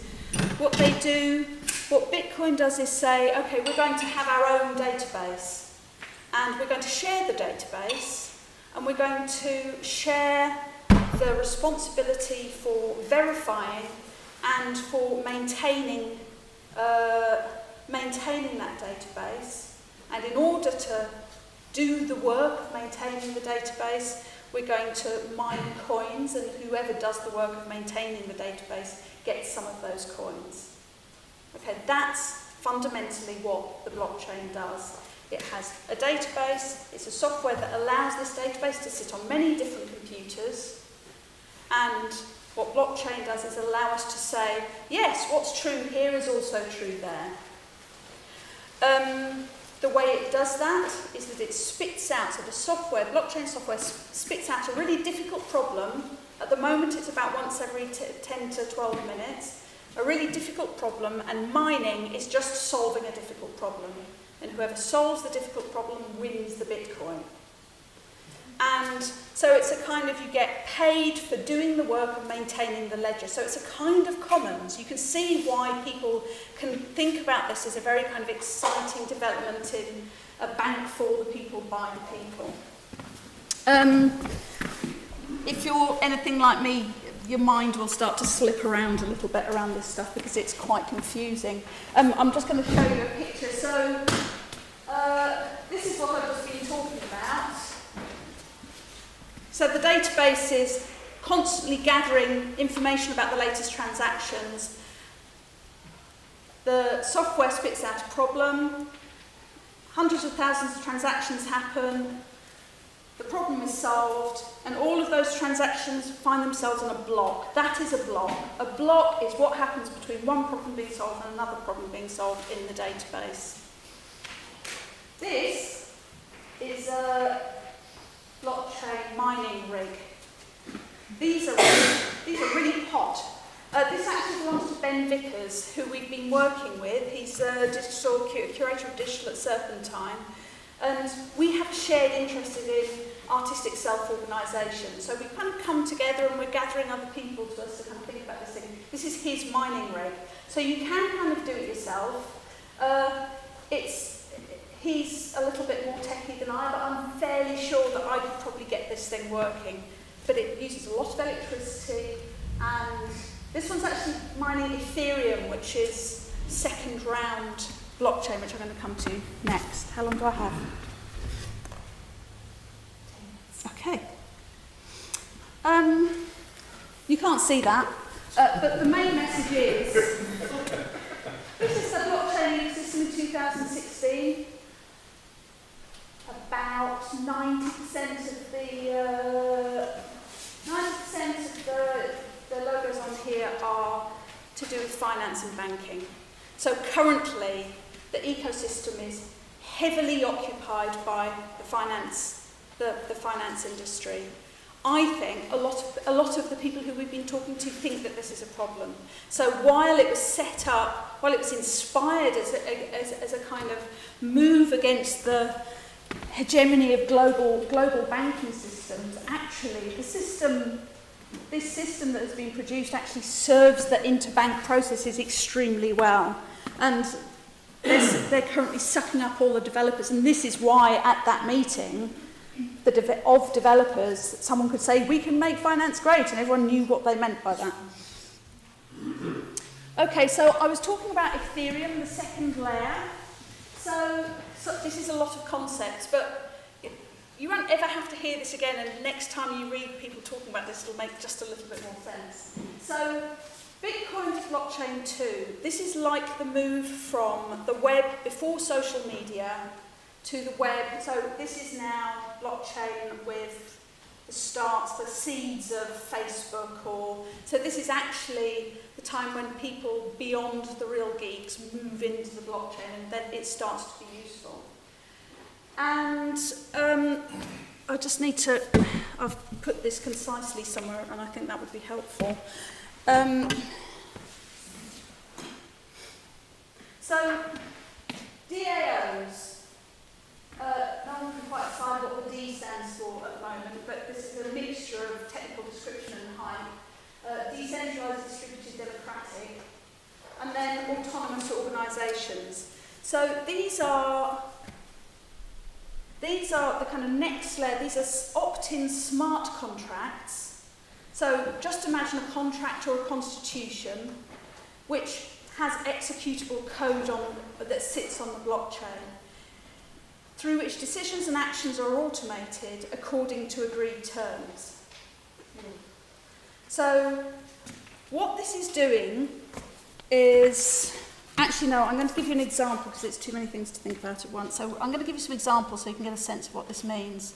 What Rob Myers observed, and he put out a white paper called DAOWO, so this was the DAO combined with DIWO, was that there was a split between the kind of right libertarian, we can all be free of central banks, governments, taxation, international law and regulation, on one hand, and then the kind of left-leaning artists who have a sense of another world being possible, but possibly with a more mutualist bent.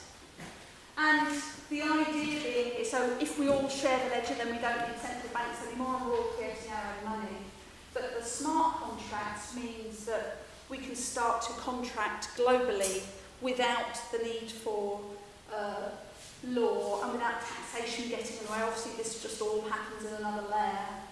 And I've heard people talk in a way that I just don't really understand, with great enthusiasm about the kind of doing away with all international law and regulation.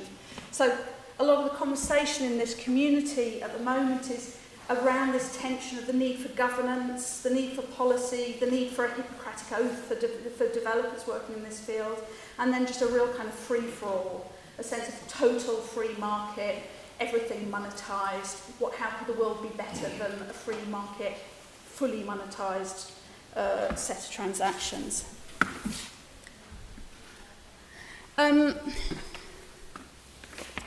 I was going to give you some examples, but I think I might just end with why it's important that the arts engage with blockchain. Artists make good canaries. They're good at sensing when things are getting dangerous, and that's useful. It's also important for arts and culture to engage with the blockchain, just because business and banking is they are really moving in, and because new technologies reflect the values and interests of those who create them, it's really important that there are more diverse people shaping this space. And I think the Industrial Revolution showed us that we really need to pay attention to the values and the kind of limits and freedoms that we bake into our societies when we roll out new technical infrastructures. And if you look at how blockchain technologies are working, the things that happen now are really going to have a massive effect on what happens in relation to what things get automated, what this does to our subjectivities, its possible impacts on surveillance and the monitoring of our everyday actions, that we kind of just really need to wake up to, I think. And I said I would, so I will. Look at all these slides you're not going to hear about. Change everything forever. Yes, that's... So at some point, this might have been exciting to me. Now I'm just in a state of horror. Okay, change everything forever. But this is kind of the part of the rhetoric and the threat and the polemic surrounding blockchain. And Rob Myers made, so you'll remember the first diagram, so whereas before it was a kind of quite an open image, the simple net art diagram between two beings, here we are, now we're in a line of history. The art happens here, so I think there's a kind of ominous feeling to this, also still quite humorous, but a sense that we're kind of starting to be, we're being pushed into the machine. So I'll just finish by saying that the work that we're doing at the moment, we're working on a short film where we're having people, both blockchain developers and people from different areas, thinking about how the world will look different because of the blockchain. We're producing a book called Artists Rethinking the Blockchain, and working with some fiction writers and artists and theorists, but people experts in money and law and kind of commons culture. And we're looking at setting up a series of workshops where we can start to develop our own decentralised autonomous organisations for self-organising artists. And we were just starting to get our heads around this. We were having a drink in the pub the other night and thinking about possibly setting up a kind of mutualist organisation where you might, for instance, so this is just to help you think about what this might possibly be. So perhaps artists who are working in higher education, or those people who have a more kind of precarious, but maybe working across residencies or exhibitions with the dribs and drabs of income, or people from kind of diverse backgrounds coming together and saying, yes, okay, I'm now going to dedicate 20% of my income to this group of people, and that you can set up the rules and the values whereby the work that you do will be jointly promoted. You have shared values baked into the constitution, and you also have a way to possibly lock yourselves into a kind of loyalty ring through by joining forces through a contract. I've said it, I'm not at all keen on it, but these are the kinds of things that people are talking about. I don't know if I'm keen on it. We just need to talk about it more and kind of work out what might be there. That's it.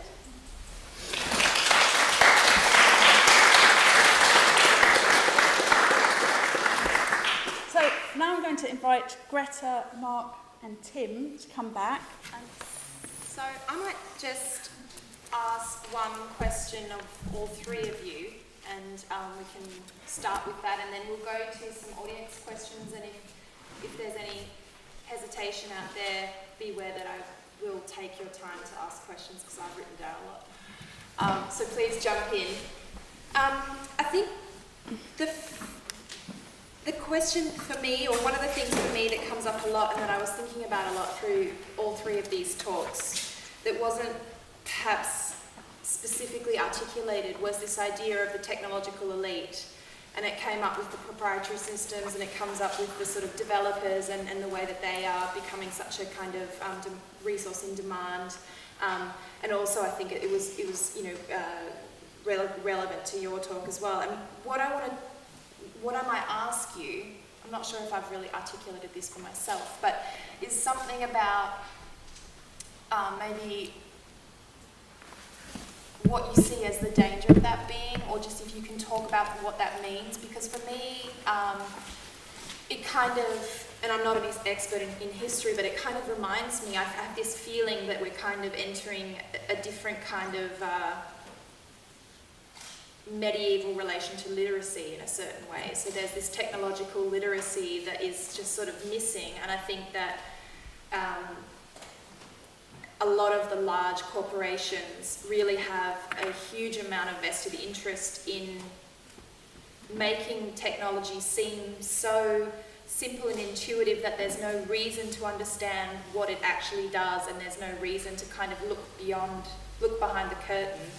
And I wonder if maybe you could talk a little bit about the power dynamic that kind of grows out of that. And because I think that, to me, that was really the heart of this session so far, was like, that is what we are up against, that is what we need to fight against, and maybe we can just sort of make okay. that clear.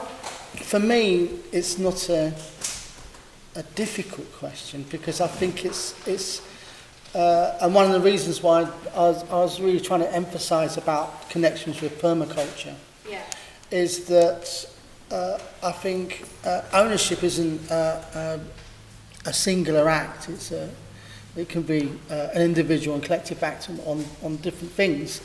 And I think what, as Furtherfield as a group is beginning to realise, and we realised earlier on, is if you approach life tactically and try to create a kind of a mutual legacy amongst people that you're kind of finding affiliations with, whether it's to do with kind of nature, technology, or relationships, or I think you've still got the core needs there, and I think that there's a kind of, and maybe they're different words, different people, and I think the issue is whether, and then that's why I was trying to emphasise on proprietary context, because I think once you don't have ownership over your own relationship with things, once that ownership's taken away, choice is taken away, it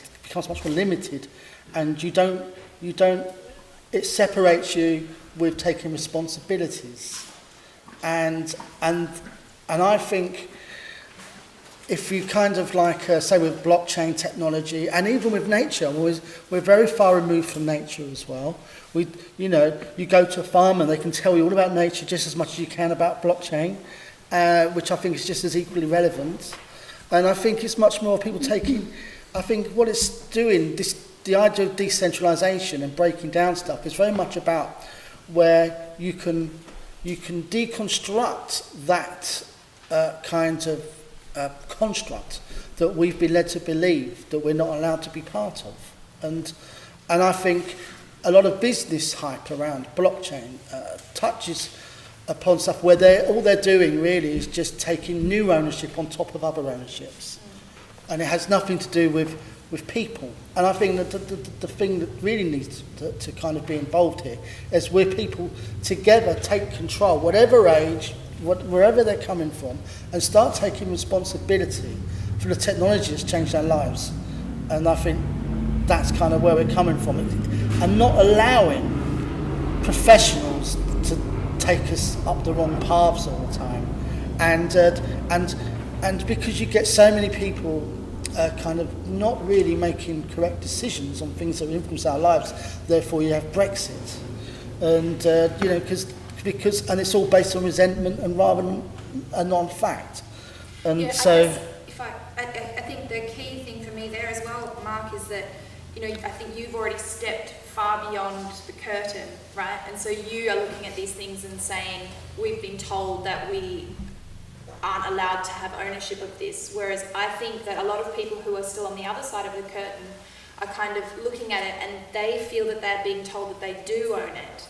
So the kind of rhetoric that a lot of these social media platforms and things like that use is that it is, they co-opt the language of the commons to a certain extent as a kind of strategy for obfuscation of what's really going on there. And I think, that's just what I wanted to kind of... And I've got one more example. When we was in Bristol, and normally radio stations and television stations was very much about, you'll be communicated to from up above. And but when we created our own radio station, everyone came out after woodworks.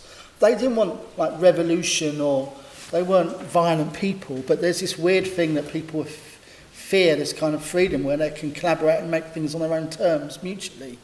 And I just think it's just like craft and lots of stuff. Pirate radio was very good in the 90s, where you got people actually, mutually telling poetry to a public that was sharing it, and it was a very large thing. And I just think that ownership, not being scared, and the curtain, I think, can mean different things to different people. I think everyone in this room, I think, has had the experience when they've stepped beyond the curtain at times, and they can remember what that looks like for themselves, and I think that's what I'm calling for.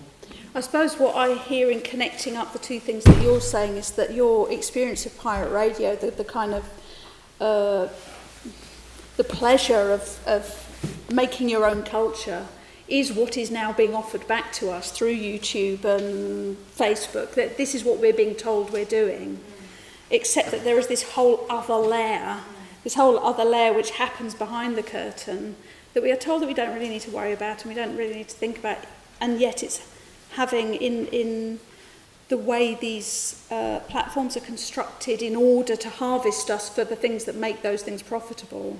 we're being manipulated in small ways to change our behaviour and to change our relationship with each other. I think it's worth talking about the fabric of the curtain itself, which used to be a kind of official wall between official knowledge and common knowledge. And now the fabric of that curtain is increasingly what's been called agnotology, which connects with the obfuscation that you observed before, that actually it's the fact that official narratives now create such confusion in people's minds that the access to that information, which actually in many cases is freely shared, is just obscured behind a wall of bullshit.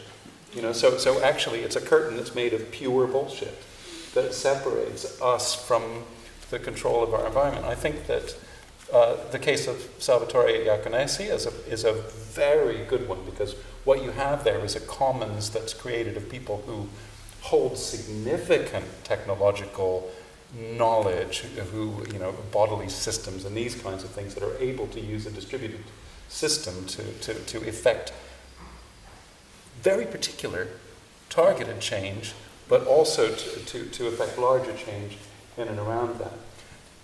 So the sorts of networks that we use are fundamentally empowering if we can penetrate that curtain of agnotology that hangs between.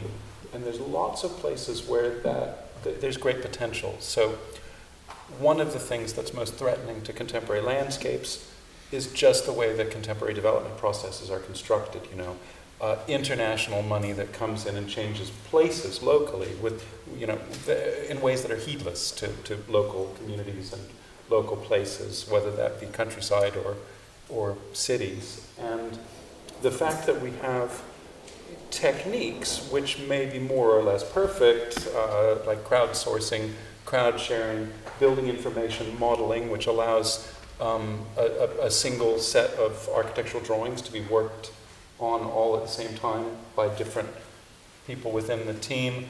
All of those put forth the possibility that technology is available on everyone's computers and can be used by everyone simultaneously, and it's only the curtain of bullshit that keeps us from taking control of that. Although I do think it's important to reiterate what Hiram was asking about before and talking about before, which is about accessibility and diversity. So when we talk about everyone's computers, we have to think about who that everyone is and whether their access to those computers is the same. And I think Ruth mentioned that as well about diversity. I think that so one of the reasons we're so excited to have Greta, Helen and Harun is that I think we're going to see then some really clear working examples of how this is being pulled and stretched and critiqued in practice, in kind of working practice. So some of it is about facilitating. Yeah. So those of us who do understand certain types of technology are helping to bring it to more diverse communities and to more diverse places. So it's actually us understanding that we're all for one and one for all with this technology, not trying to fence it off and make it our own. So, the other thing I think is very important, which you mentioned colonialism, and I remember when one of my friends who didn't know how to use a computer, and he was like scared of it, and I was taught myself how to do all kinds of stuff with it, and I could really see that shift between him, like in the early 90s when I got him a computer, and he learned how, and I showed him how to use it. And then he got a job as a techie later on, but that shift where you have to ask that difficult question of whether it's right to become part of that technology and whether that technology is colonizing you. And I think, say, the blockchain and various aspects. But I think you should view that across the board. You know, whether that art culture is dominating you. You know, whether certain groups within art culture are really appropriate ambassadors within that context, and whether they need to be critiqued accordingly, like we are critiquing new technologies taking over our lives. So at this point, I think maybe we can open it up and see if there's any other questions. Otherwise, while people are still processing and thinking of how to phrase their questions, I could ask a question. Does anybody have something?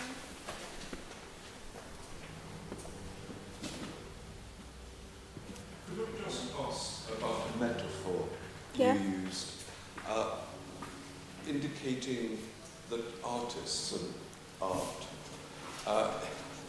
were highlighted in a situation of social deterioration and problems. And the metaphor was canaries. Yeah.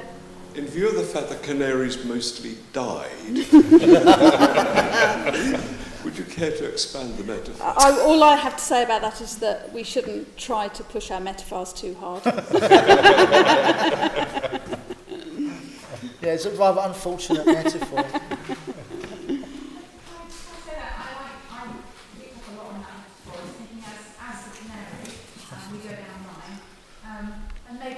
What you're suggesting then is that as the canary we need to come out and sing a completely new song, bearing in mind all these structures that you're talking about.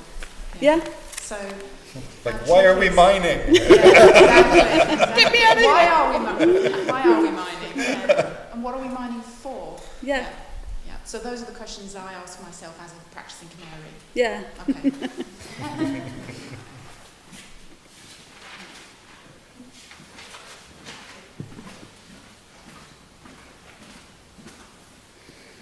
Yes, I have a question about ownership and sharing, and about the terrible slowness of technology. Because every time when a new, gulf of wave of new technology strikes us, we all start thinking of, well, this will rescue us. But then, I know the time when I was learning basic programming, and then I also left it because it didn't help me really forward as being an artist and what I wanted to do. And the only thing I understand about this whole talk is that you can only share something if you own it. So the commons, they made their common ground, and they shared their common ground because they owned it. Bitcoins, I have seen those documentaries of huge halls where people are mining Bitcoins and try to get as much of it in as less time. But then technology is terribly slow. Before I am so far in my backyard to mine Bitcoins, I probably die in between the lines as a canary. So why do we look every time in the future, in the distance, to the horizon? And why don't we get hold of the things we have around us now? Why are we so terrible unhappy with the landscape, how it is at the moment? Why we need this change to the next wave? What is this? Can you give me an answer? So I would just maybe speak to what Ruth was, something Ruth was saying to me yesterday, which was about the fact that none of us really, because of this, I understand the use of the word slow, but I think for me it's also the speed with which it happens. None of us have the capacity to fully educate ourselves about every single new change that we want to kind of work with or remedy or influence, which is why the idea of the commons, the way that Furtherfield uses it, is so important, because it's about identifying something and not necessarily being the lone genius who comes up with a solution for that or a hack around it yourself, but about being the nucleus that pulls the necessary ingredients, the necessary people towards that hub where that thing can be solved. And so for me, the commons is less about it's less about ownership per se, but it's constantly being formed and reformed around a particular question or topic.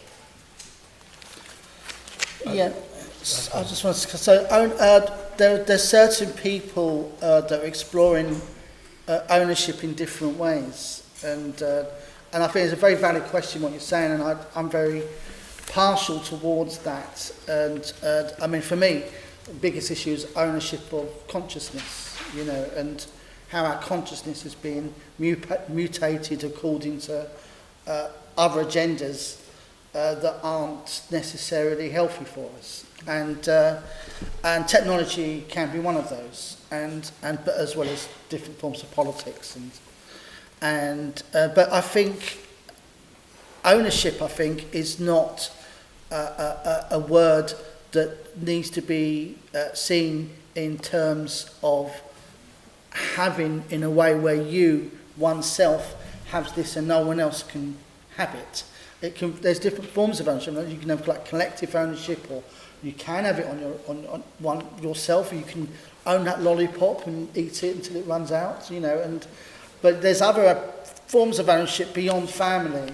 I think there's a massive question at the moment regarding around ownership of friendships, and ownership is about ownership of the context, ownership of the social context.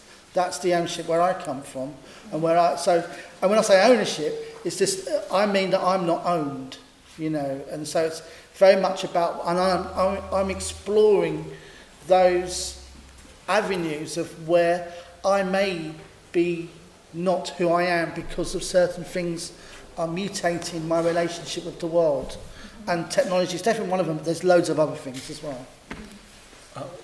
I'd like to talk about propriety for a moment, which I think is important. It's very closely related to property, but it's very clearly also a social term, social and cultural term. What is proper? And propriety, when we think of it as sort of personal quality, is what you're doing proper in the eyes of the people around you? But propriety is also what is your own. What it's the ownership you have of your public self, your intellectual self, that constitutes propriety. I think that's a really important narrative, because in competitive individualism, which characterizes neoliberalism, the narrative is all about the freedom of the individual. Propriety places us in a framework of culture and society that we can't extricate ourselves from. But it's not that it just runs roughshod over the individual. In that phrase, all for one and one for all, the one is still prominent. That the individual still exists and is actually bolstered by that collectivity within which it's a part. Okay, that's a very big philosophical narrative, but it does come into place every time we negotiate the commons. When we are developing something, whether it's an urban neighborhood or whether it's software, what are we doing it for? What are we developing for? What are we mining for? What is development? If you use a child, how do you develop a child? You help to socialize them, help them get along in the world around them, help to make them good citizens, help to make them capable of doing their own washing up, and to be meaningful participants, which gives them freedom. Which gives them freedom to make their way in the world as individuals. So if when we're developing the city or developing software, we're always thinking about what is proper to this process, what needs to be owned and how in this process, then that's a very, very crucial narrative, I think, to tie together all the work that we do of the commons. That wasn't too out there, was it? It's very nice, thank you. Can I say something? Yes. When I first encountered the web, so I encountered the web as a sculptor, and under the under the Saatchi era, when actually there was a kind of cultural enclosure happening for the production of a few celebrity art stars, and a real dampening down of what art might be and mean to more people. And I encountered the web at that point and discovered that I could make connections with artists, activists and techies who were driven, compelled like I was to constantly try and reimagine what the role of art might be in the world in relation to social issues and what it was to be a human being in this world. People from around the world and people who wanted to make that context together separate from the kind of Saatchi strand of art world. And I was really very utopian because the web, I was inspired by the topology of the web, the thing that enabled me to root around the kind of gatekeeping systems, the connection node to node and peer to peer, and for a really long time I'm still shaking it off, the idea that this was technology that saved me. My view now is that the reason we experience the problems with technology is because it's not complicated. Technology is the most favoured servant of capitalism. It's the kind of route to the fastest growth, and growth is what we're after. Yeah. Growth is what we're after, regardless of what it does to our social relations or the environment. And so to me, although it can look like technology is the thing that is shaping stuff, it's actually about the values and the social systems behind it, I think. Yeah, and a word that's been echoing in my head through all of those responses was progress, which is something that we are, I think, in the cities, in the West, in the North, we are absolutely wedded to, and there's almost never a kind of real critical look at why, and I think that is at the heart of that dilemma that you were articulating as well. And I think also, Ruth, that it explains why ultimately, when you became utopian about technology and what it was for reasons that drill down rather than shoot out. Yeah. So it's about drilling down to what it is to be human and what our role is. And even though supposedly in German they call Europe the Abendländer, the evening lands, which is, I think, to do with sort of some idea about how old the culture is or how developed it is. And people from Australia are kind of considered to be very young culture, and it's very immature sort of culture and this kind of thing. But actually, I think in that way, the culture of the Abendländer is it's very immature. It's still trying to figure out what its role is in the world and how we as individuals fit into a kind of culture and what our purpose is and that sort of thing. There are other cultures which we'll talk about. Indigenous cultures was already raised, and I'll talk a bit more about that later.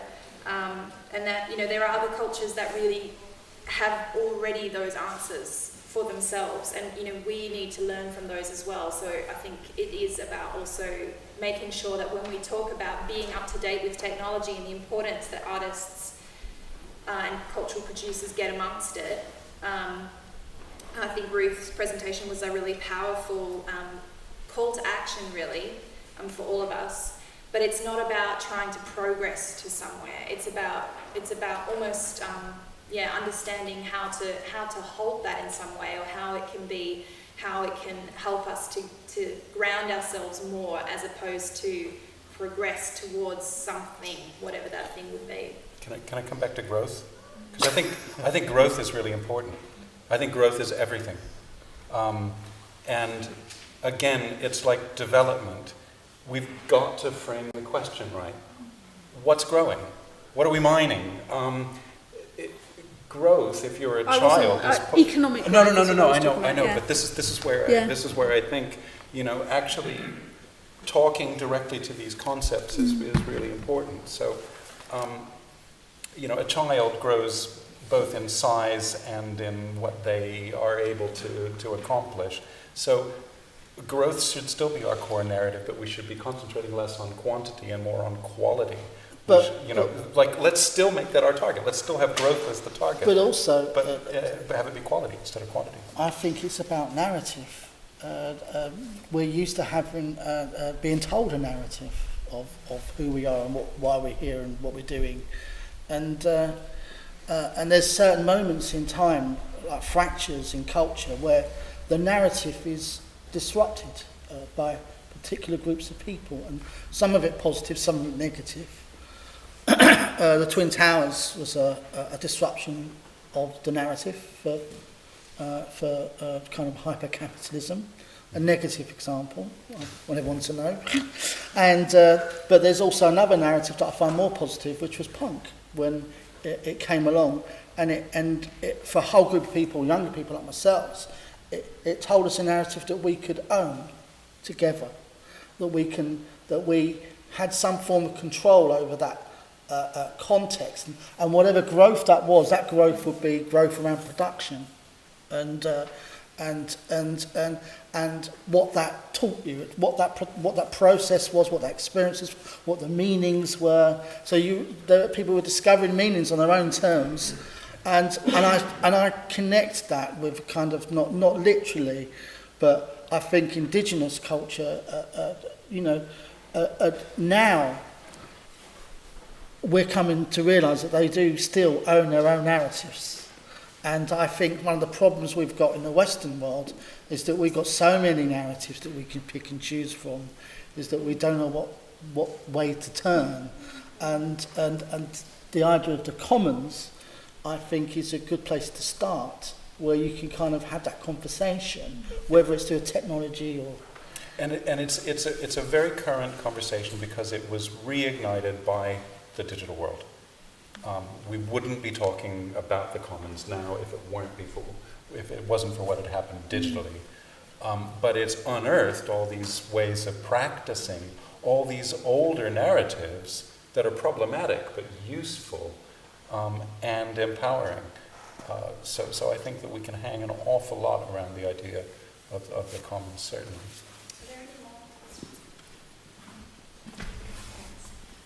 I'm just trying to think about how to kind of frame the question, but you talk about, say, for example, this sort of curtain, but maybe I'm thinking that a lot of the time with many problems it becomes more about actually the surface not representing a deeper truth about the problems of production and so on behind it. And so, say, for example, at the moment, a lot of problems within capitalism is sort of like this desire led by an image of, so whether, I think, Mark, you might have mentioned symbols and so on and so forth.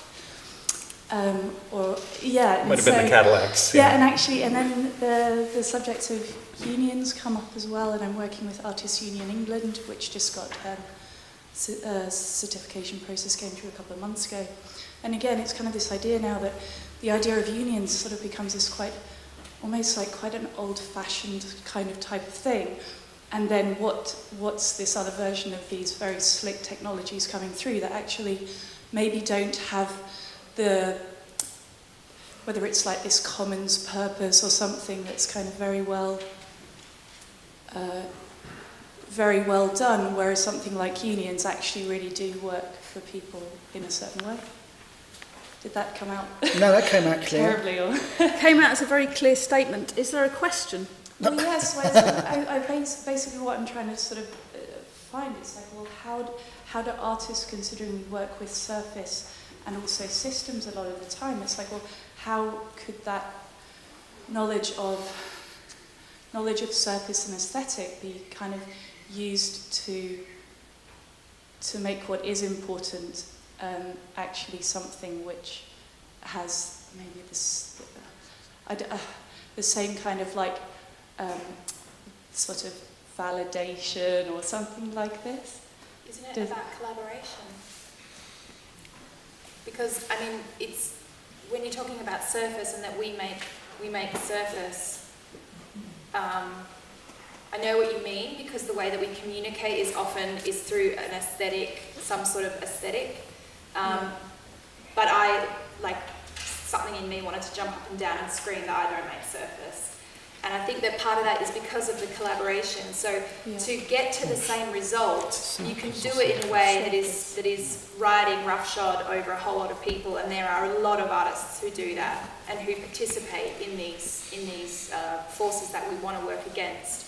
But there are also ways to do that are collaborative in a really true sense. And I think that for me, all of that, it has to be based on an intersectional feminist approach to these things, which brings in, race and class and geography and language, and all of these different things. And I think once we we've been talking about this as well, and the way that, even before you have a discussion about if we want to move away from neoliberalism and capitalism, what should the replacement be? And I think that maybe even before we get to that, we need to think about how it is that we relate to each other, and what our communication style is, and how that communication style can be improved. And those kinds of things, I think, are built through collaboration in some way. And it's like you say, it's a very practical kind of dirty work of just being together and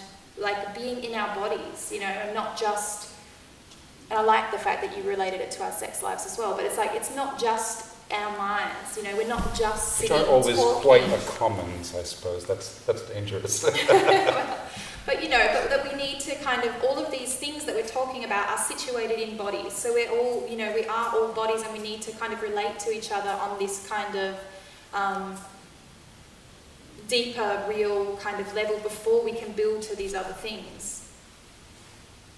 I think the way to do that, and workshops with children is a classic way of understanding how you can build commonality through learning and comradeship or sharing, and I just think we've kind of lost that art as adults in a way where we're less open to a particular kind of ways of enacting and actually when you're younger, I think you're much more open to different forms of agency, and you're seeing what that looks like. You haven't quite formed your gender yet, or even agenda, and we've all defined our gender, we've all defined our agendas here, and I think maybe we need to reverse that, we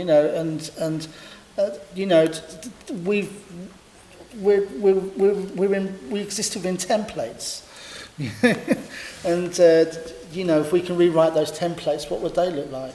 And the kids are doing that already for themselves, and they're going through that process, and I think that the whole kind of idea of having play and fun is that you take it makes you much more open to exploring deep questions in a way that kind of you can have in a trivial way or in a much more complicated way, but you're still open to that.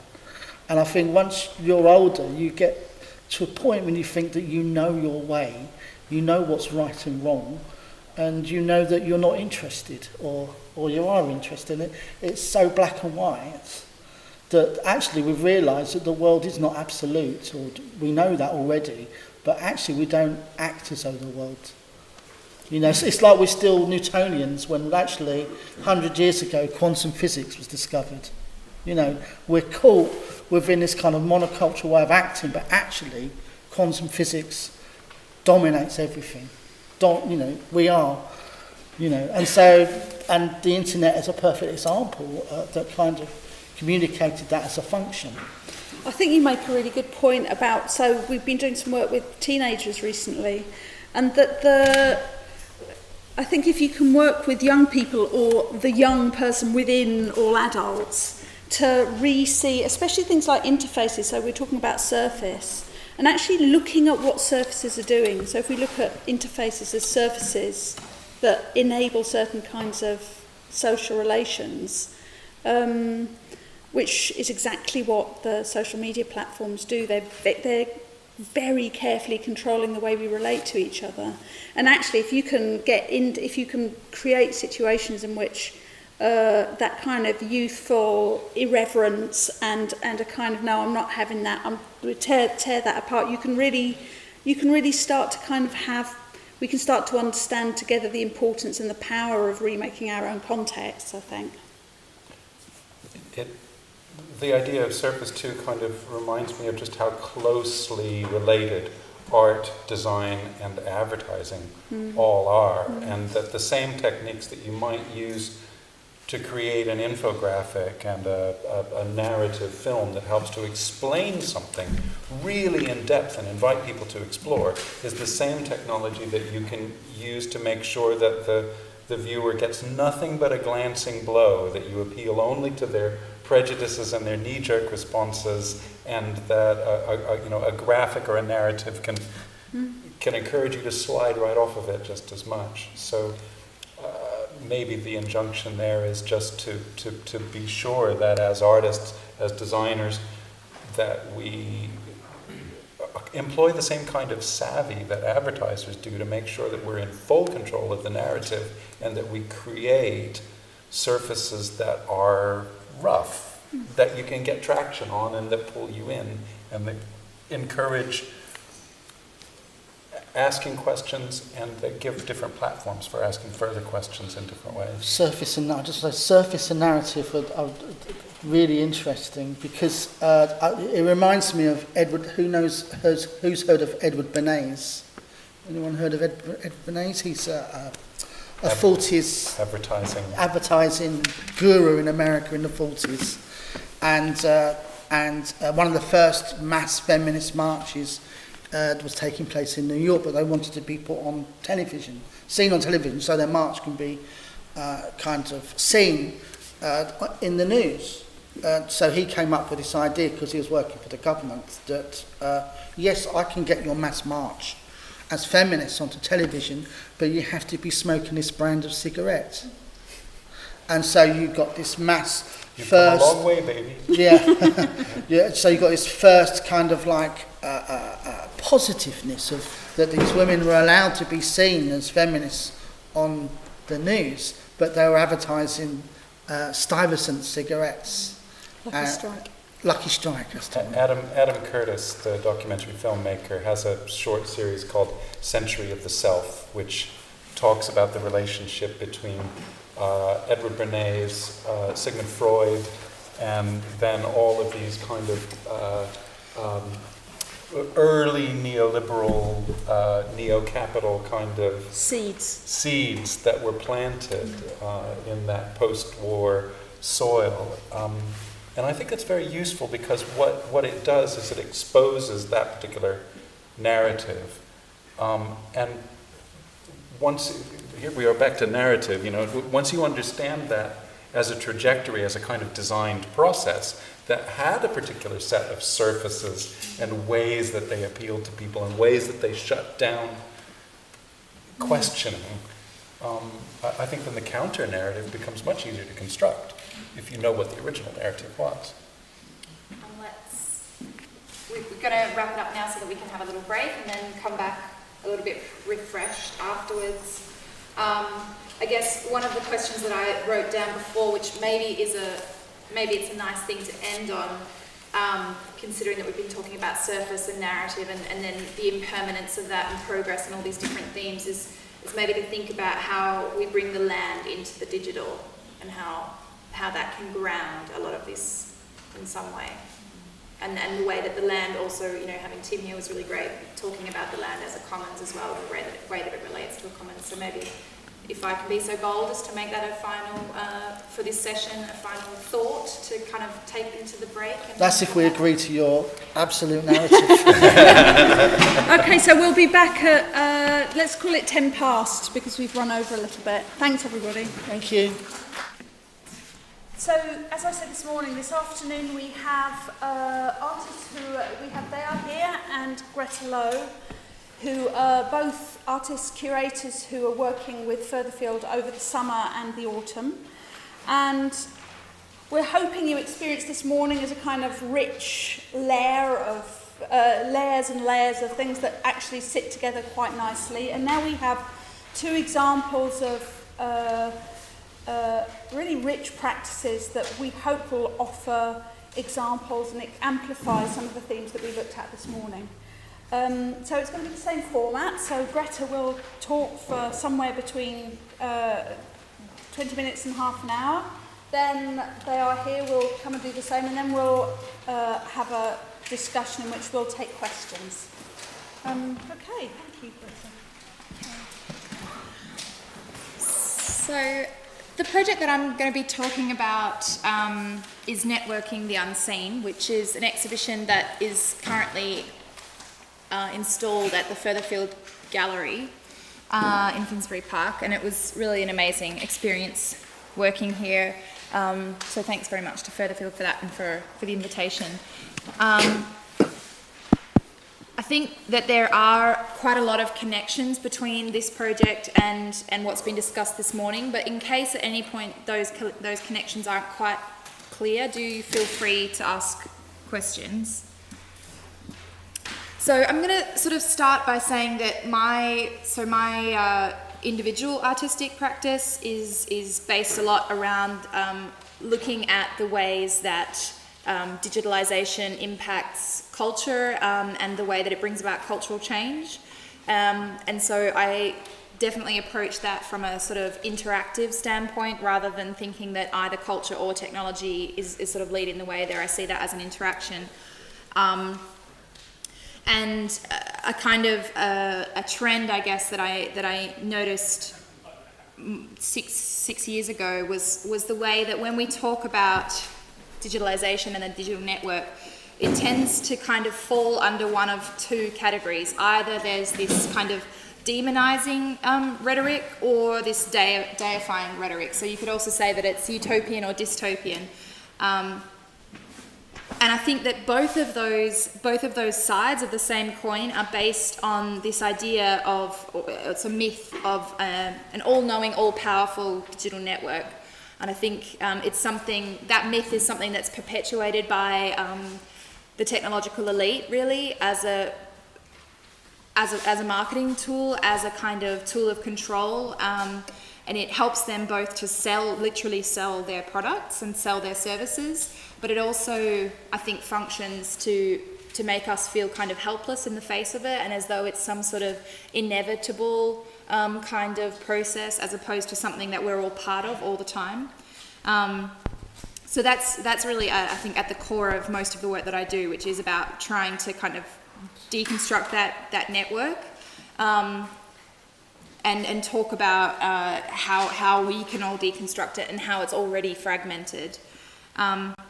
Getting back to this idea of demonizing or deifying, two metaphors that we can use for that are the unplug movement on the one hand, which is a little bit later. It came about in this idea that if you've ever read a newspaper commentary article about the way that we all have so many Facebook friends, but we don't actually have any real friends anymore, and the way that social media is destroying interpersonal communication, things like that. This kind of breeds this idea that the internet, social media are going to be the kind of shackles of our future enslavement, and that it's the end of the world, and it's really terrible, and we should all just unplug. But on the other hand, there are things, the most recent, perhaps big example of that was Arab Spring. And there are these narratives that were built up around that have now since kind of died a little bit, but they were built up around that sort of told us that social media was exactly the opposite. It was the thing that was going to help us re-democratize the world. It was going to put power back into the hands of the people. It was going to allow us to distribute all this information in such a free and sort of sharing kind of way. And I think what Ruth was saying earlier about the blockchain, there's the same things happening now. And so, it's sort of, this is a narrative, or these two narratives kind of keep cropping up with each new technology. And I guess that just led me to have the thought, well, if that's the narrative, or those are the narratives that keep cropping up, what is the common denominator is not the technology, but it's us. So I guess, we need to kind of look beyond that. And so that's kind of where I started from is this real frustration that there's just such a lack of analysis that's looking at digitalization that goes beyond the Anglo-centric, that goes beyond, the northern, western, mainstreams, urban, all these kinds of things, and that really tries to get beneath that to examine what the positive and negative impacts of digitalization really are. So what better place to do that than at the very edge of the network? And I think that, I really want to stress that while I'm sitting here alone today, there are other collaborators who are equally important in this, and they come from the Warniaka Art Centre, which I just wanted to mention a little bit about this, just so that you can kind of picture maybe what this place is or where it is. So Warniaka Art Centre is a Warlpiri Indigenous art centre that is based in Lajamanu, which is a Warlpiri First Nations community about 900 kilometres south of Darwin. So it's really, if you imagine Uluru or the big red rock in Australia, if you imagine that being the kind of very centre of the country, Lajamanu is kind of halfway between that and Darwin. And it's a town that is so isolated that it's about a 650, 700 kilometre drive to the next town. So that means, you're really travelling all day in a car to get from the nearest town to this town. And that is important because when we are sold these myths about the all-powerful digital network, it's based on the way, the places in which those networks function the best. We don't get told about the places at the very edges of the networks and the kind of the fragmentation that happens with that. And I think there, you have the links with glitch art and stuff like that, because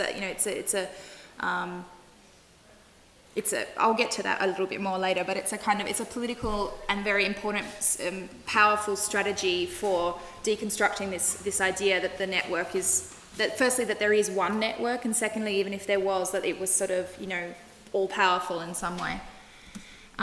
So what I want to do now is just show you a short video that should hopefully give you a little bit of an introduction into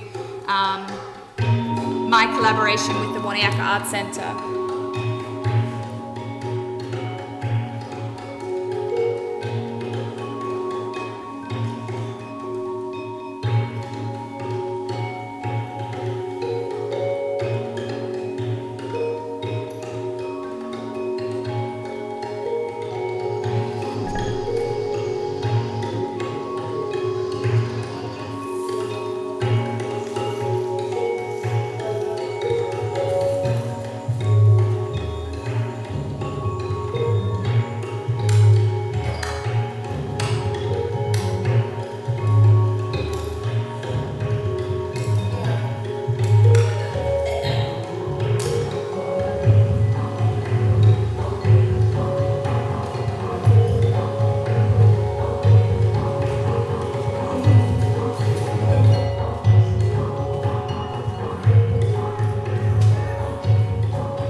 So I'll just sort of talk over some of this. This is a documentation of a project that we've been working on for several years called Yamma.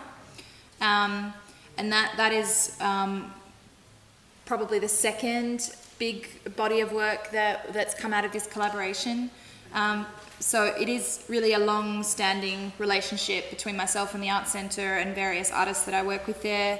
I visit there quite as frequently as I can. And there's also artists from Woniaka who come and stay with me in Europe, or we travel here. Sometimes we work together. That's important because it's not a case of you know, a kind of fleeting connection or a fleeting effort to create one surface or like one piece, but rather it really is for us both about an ongoing dialogue that really tries to look for new ways to look at questions that concern both of our cultures, and I think all cultures around the world. And something, you know, that the Warlpiri do really, really well, I think, because the kind of cultural change, the acceleration of that cultural change has been so dramatic. They are very good at looking at these new technologies and not sort of being impressed by the newness of them, but rather to kind of consider how they fit into the culture, what are the positives and negatives of them, and things like that. But there are, and these are selfies. These are just images that people from the community have used. It's part of a database that I've helped the Art Centre set up, where they're actually collecting and archiving these little outsider digital art pieces, I guess. And they really, I think to me, they really illustrate extremely succinctly the problem with digital colonialism and the way that the digital can kind of, the forces behind it and the power hierarchies behind it can take us in one direction, but they equally, these same technologies can be used for cultural preservation, for social good, for intercultural exchange, and for educational purposes, you know.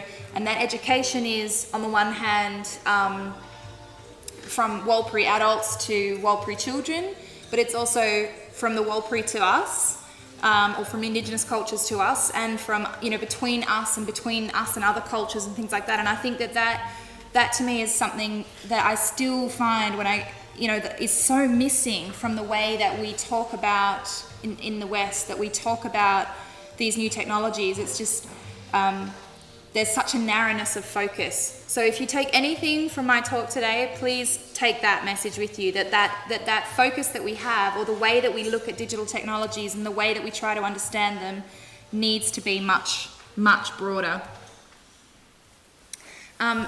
This is a piece that's in the exhibition at Furtherfield right now. It's called the Phone Booth Project. It's by Curtis Taylor, who's a really amazing Martu filmmaker, young Martu filmmaker and artist, and Lily Hibbard, who's an Australian artist based mostly in Paris these days.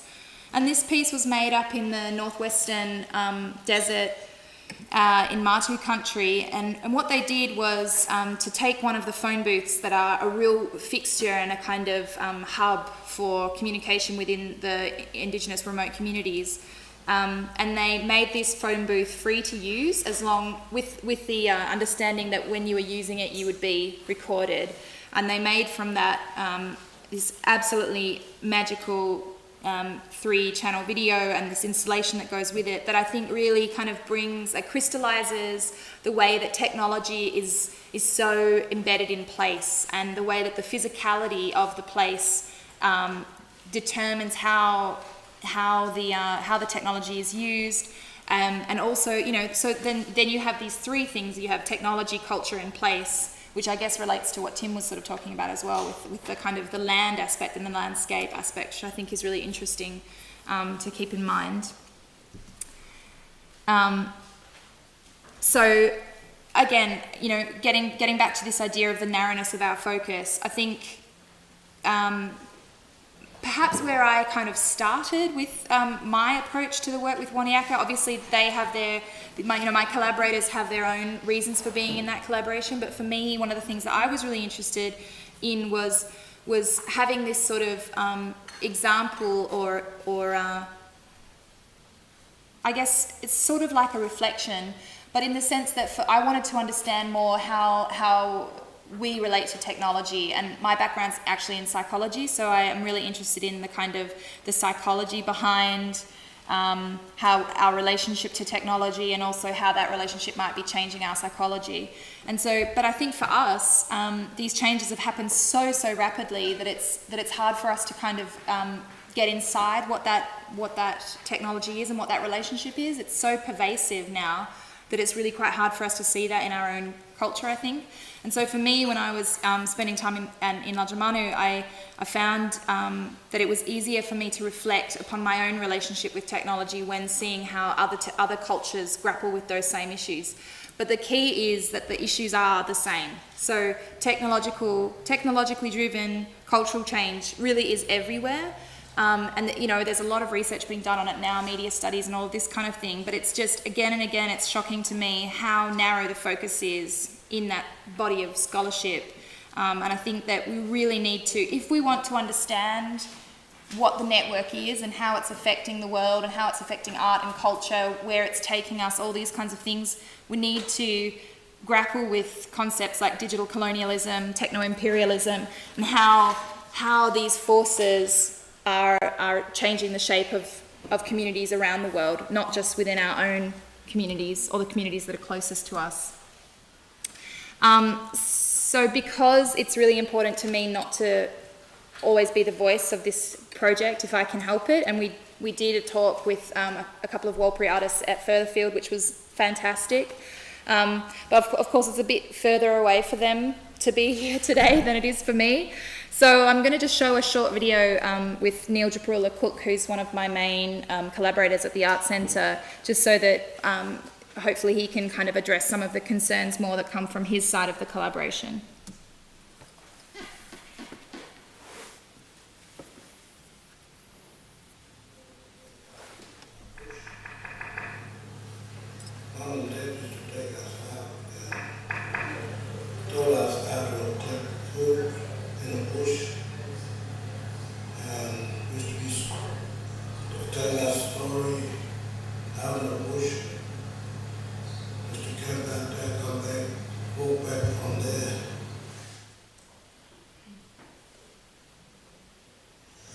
The way we live in that today, watching everything, but we leave content back behind. We have trust in our mind. We live on the world that white people give us, television, we watch our movies, and we tear away from think that we still have our culture, we still record or take photo, we still use them for our children and pass on to children. Because it's very important that we must have our culture alive.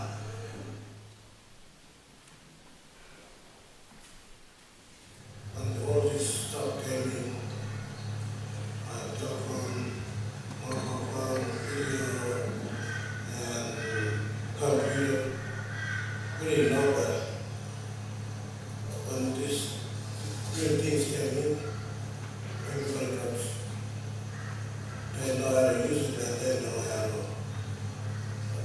use the computer, use mobile phone, like using transfer money on the internet, get on the internet, and it changed. We in white man both we need to have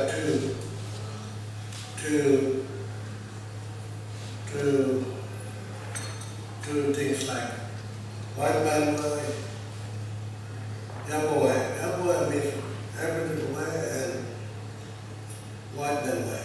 But we put it together and make it Australia, which why people can understand that we have a record that shows the way we live in Waterman, because we got a lot of technology, like my people all go to school, or people that use computer, but they don't miss one year ceremony here. We still go back to the whole ceremony.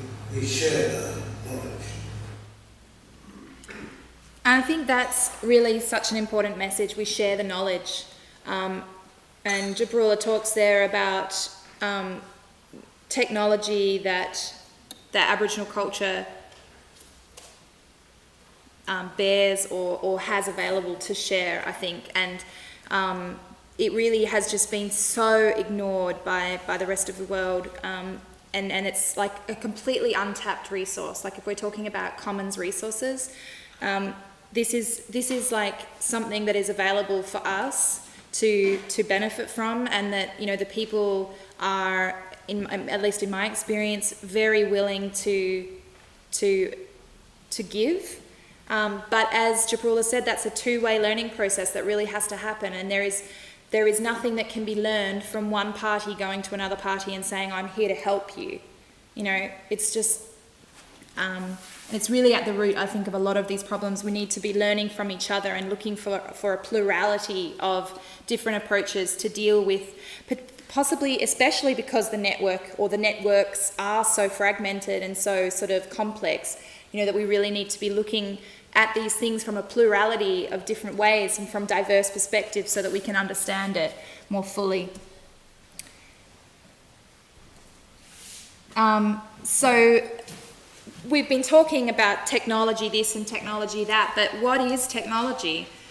This is Steve Jumper Jimper Patrick, who's a Warlpiri scholar and elder in Lodjamanu, and he's really such an amazing resource and such an amazing speaker on these kinds of things. And this photo was taken on the opening night of our exhibition at Furtherfield, and he was being interviewed by the filmmaker who was doing a film documentation of the show, and he was talking about our installation called Yamma, which is looking at, Yamma is a Warlpiri word for, I'm going to extremely simplify it, for reflection, which means not only the reflection that you see when you look into a pool of water, perhaps, but also the self-reflection the process of self-reflection that you go through.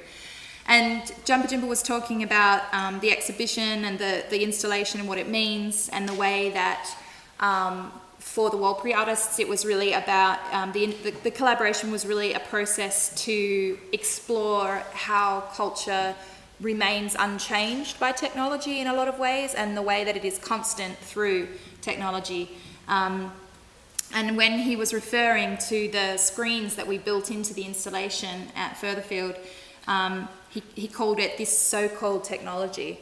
And I think I almost did a jig on the spot, because I just thought it was such a perfect description, because, you know, it really articulated something that I'd been struggling to articulate for a long time, which was this idea that the word technology has come to mean something that it was never intended to mean. You know, it has sort of become coupled to the neoliberalist sort of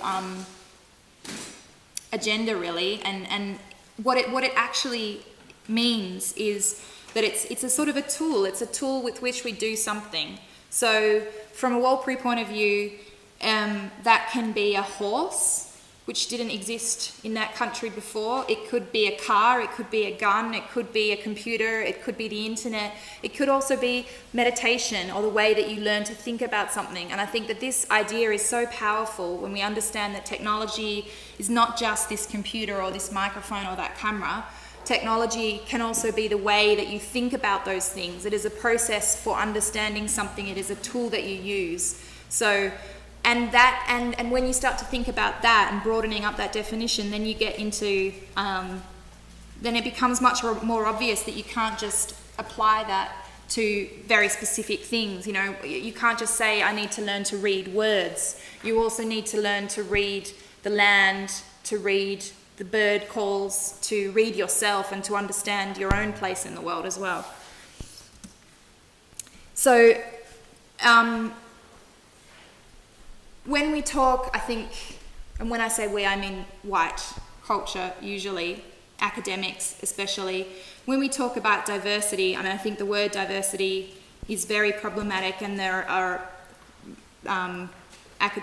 writers and sort of commentators on sort of racism and things like that, diversity, so-called diversity studies, who can dissect this term a lot better than I can. But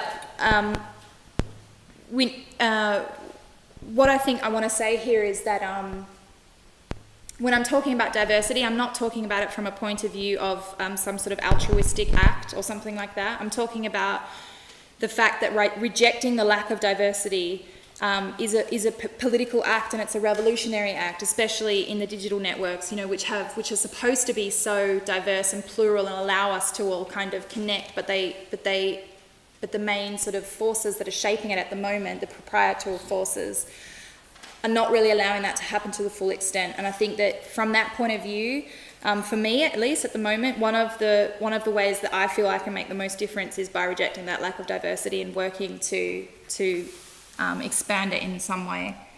And so one of the projects that's coming up next in our collaboration is this selfie app that we're working on.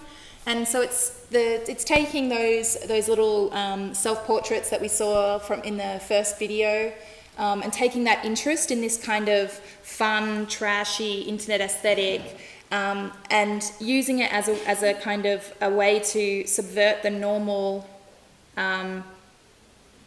relationship that's been developed with place and technology. And what I mean by that is that most apps and sort of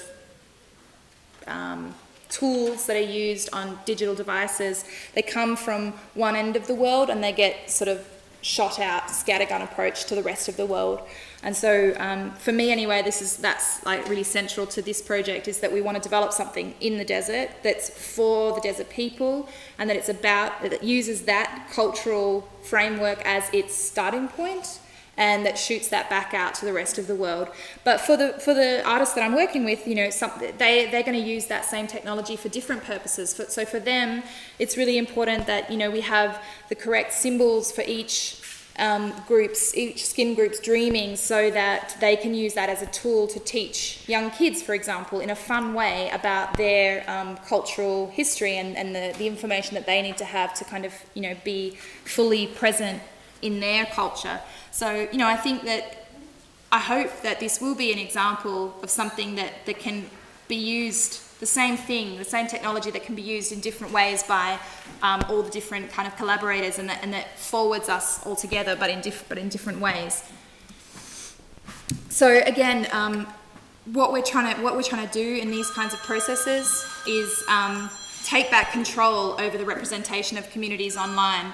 So we're looking at bringing attention to communities who are continuously silenced and marginalised, even in a network world that supposedly is so omnipresent and has such kind of powerful abilities to sort of connect us up and create wormholes between these different communities. And even though that was part of the sort of utopian promise of the internet and social media, it's yet to kind of really eventuate. And I think that we really need to look at ways to push that forwards. I'm going to leave you with this brilliant image by Jenny Fraser, who's a Murray artist and sort of screen-based cultural producer, which I just absolutely loved. I'll just give you a minute to have a look at it and think about it, and yeah, if anybody's got any questions before we move on. Thank you very much for that. That was very interesting. To what extent would you say that technology as a branch and product of rational thinking is misconceived as white, northern, western man's domain? Isn't it this misconception that results in the lack of diversity in digital networks? Yes. Yes. Couldn't say it better than that. Yeah, but I think it is, it is a perception, right? So we can change that.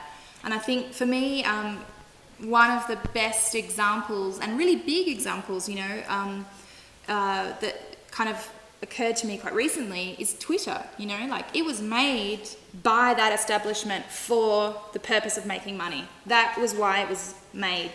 But it's kind of failing at that, but it's massively succeeding in other areas, which is, I mean, for me, Twitter is like really crucial to my ability to be able to educate myself on issues that are outside of my immediate sphere of, or frame of reference. And I think that Twitter, while it's not really making a lot of money, it is kind of the birthplace of some really important movements, digital feminism, Black Lives Matter. You know, these are kind of movements that are for real social good, even Occupy, you know, and they're kind of born there. And to me, that's an example of the way that even these tools that we are not given, but that are available to us, that might have been made for one purpose, they can be queered and used for something else, and that's what we should always be aiming to do, is to make it as weird as possible. Any other questions? Yeah, I've got one.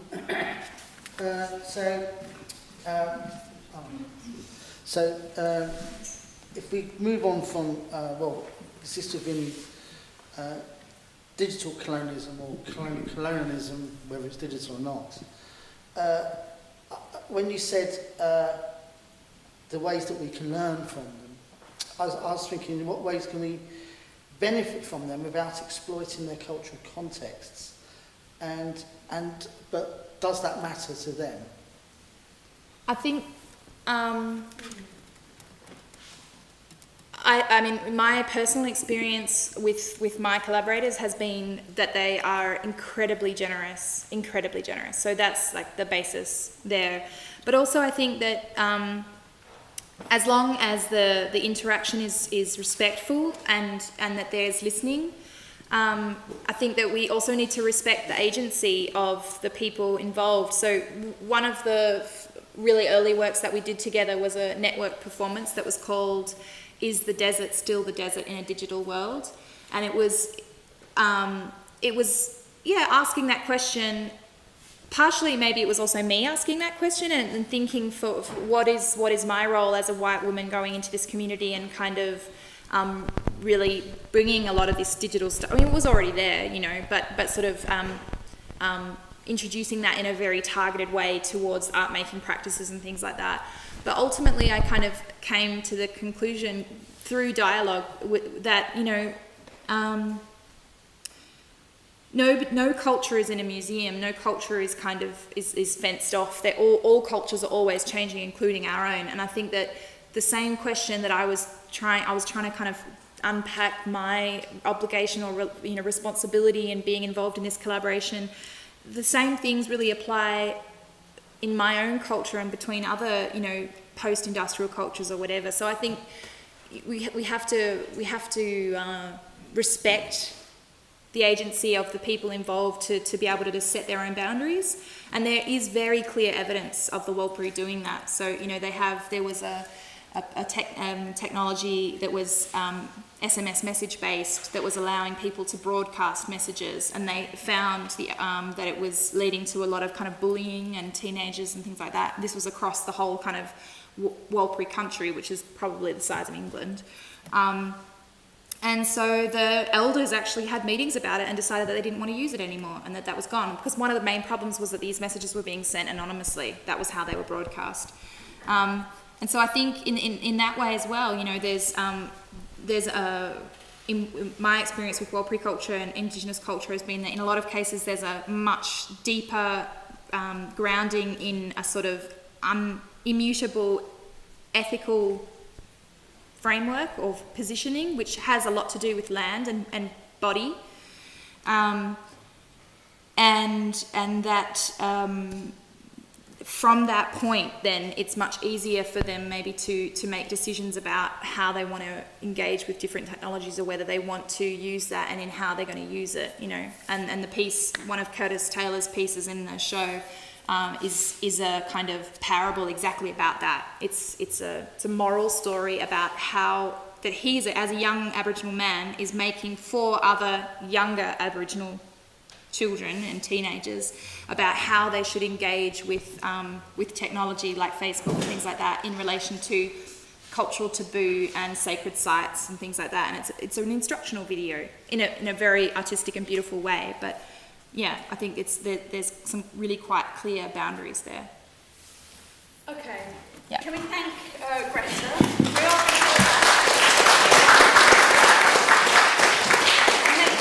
Next up, I'd like to welcome Helen and Harren from They Are Here. Afternoon, and thanks to Ruth and Mark for drawing this together, and thanks Greta and Tim. So we propose to share the process of a new project with the working title Finsbury Park Network, which we're developing with Furtherfield for this autumn. One recurring aspect of our practice we wish to emphasise is the role of play and the intersection of the physical space, hyperlocality and the digital realm. We generally describe our works as context-specific games, and the viewer is often a player, actively making decisions which determine the constitution or outcome of the work. These games are usually non-score-based, cooperative, and emphasise mutuality and reciprocity. So the first example we'd like to show is a work called Witness, which is part of an ongoing series and in some ways connects to Tim's notion of sex as a kind of commons. In this case, we want to particularly focus you on the idea of how our bodies encode information, and although this is a game that doesn't use digital technology beyond the documentation process, there are overlaps with the idea of the meme in the way that, as you'll see, a series of gestures are passed from group to group which mutate and alter the rest of the group's behaviour in the process. So just to explain it, it's basically a video version of the Whispers game. Helen and I choreograph a short 30-second sequence of movement with 4 devisers. In this case, we're working in a Belgian university town called Leuven. We record that sequence and then invite 4 members of the public to watch that initial sequence and reenact it as accurately as they can. Another 4 people see the previous sequence, and so on and so forth. So you only get to see as a participant the version that's previously come, and then they're all played back to you as we're about to do for you now. We just need to bring it to the beginning.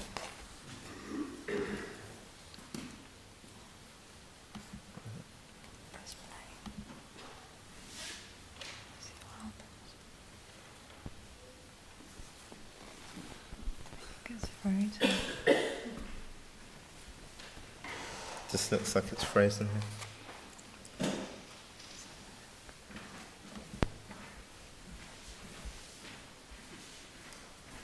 Maybe we have the center.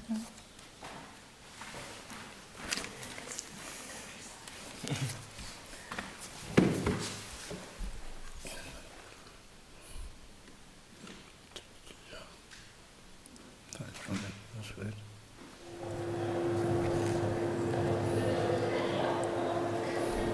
The image is frozen, Yeah. but the audio is playing. Stop.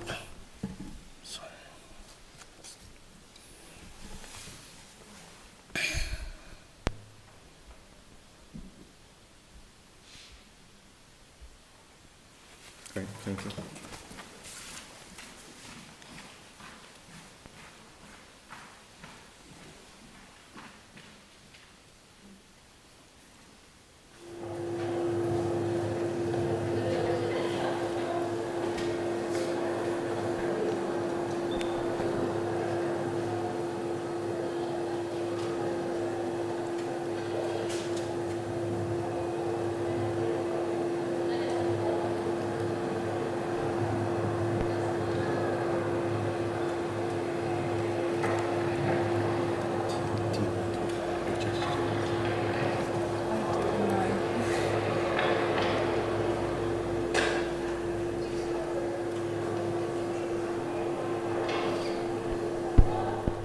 So those first sequence of gestures were based on observations that the devisers made from activity already happening in the square.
So a couple of things to mention about the work is that obviously what you don't get to see is how you have a group of strangers who haven't necessarily met before, who we've kind of invited to play off the street, and are having to decide together who plays each role and how they decide what actually happened, because of course you have 4 different perspectives. So that this idea of creating situations where you have to concentratedly think about how you cooperate is really key here.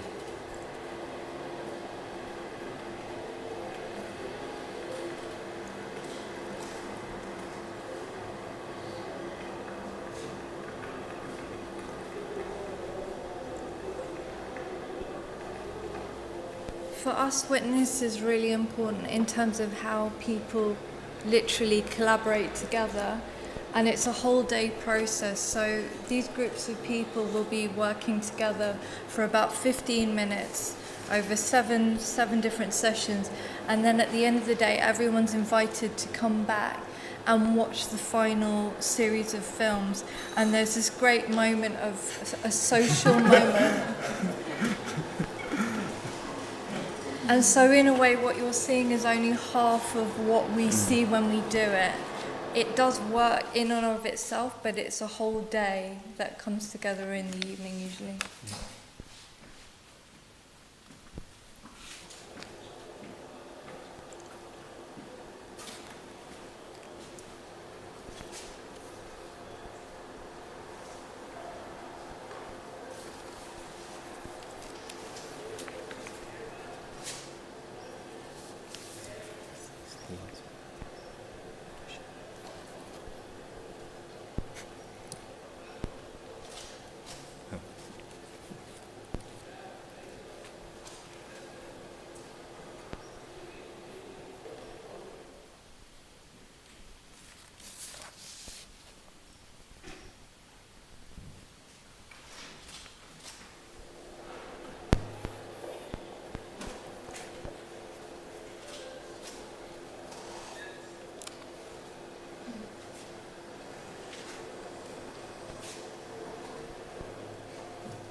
So we'd like to share another work called Location Scouts, which was produced in residence at South London Gallery last year. And the work comprises a series of questions which invite the residents of Sow Gardens estate, which is located adjacent to South London Gallery, to reimagine their surroundings as a series of possible locations for a big budget feature film. So these questions are posed via a series of large fly posters across the estate, and they range from the everyday to the fantastical. Residents can participate by texting or emailing photographs of different sites which they think could be used for a film scene. And these submissions, as you can see, are gathered to form a pool of images, enabling players to compare their contribution with others. And of course, and the contributions happen via WhatsApp or email. And although this was a trial and was confined to Sow Gardens and was primarily played by local residents, we can also imagine how it could operate in different locations and also in larger geographical zones. I think we could also add that there's a potential a kind of utilitarian version of the work which could be applied to, for example, where is a dark spot in a network or along a busy network of streets, or where are people constantly harassed. And it has I guess, although it's intended as an artwork, it could also be applied as a more visual way of sourcing information from communities who live in specific places. It also maybe shows us something interesting about the way that people inhabit their spaces and their architectures, how they look around themselves and how they feel about the spaces in which they live. So there's a very interesting tendency for spaceships to mainly land on a large bit of empty grass. There is also another tendency for thieves to bury cash in dark areas under lots of leaves. So it becomes a way of mapping a space and gathering a series of images that people wouldn't normally be investigating, I think, their spaces in such a way, and it provides a really playful, simple way of exploring the environment around you, and also feeling as though you're part of something, because there's a group of people perhaps playing this with you. You've all got a camera, or you're all taking something on your phone, and you're creating a map of your environment. And of course, in terms of building works, cranes also seem to repeatedly come up.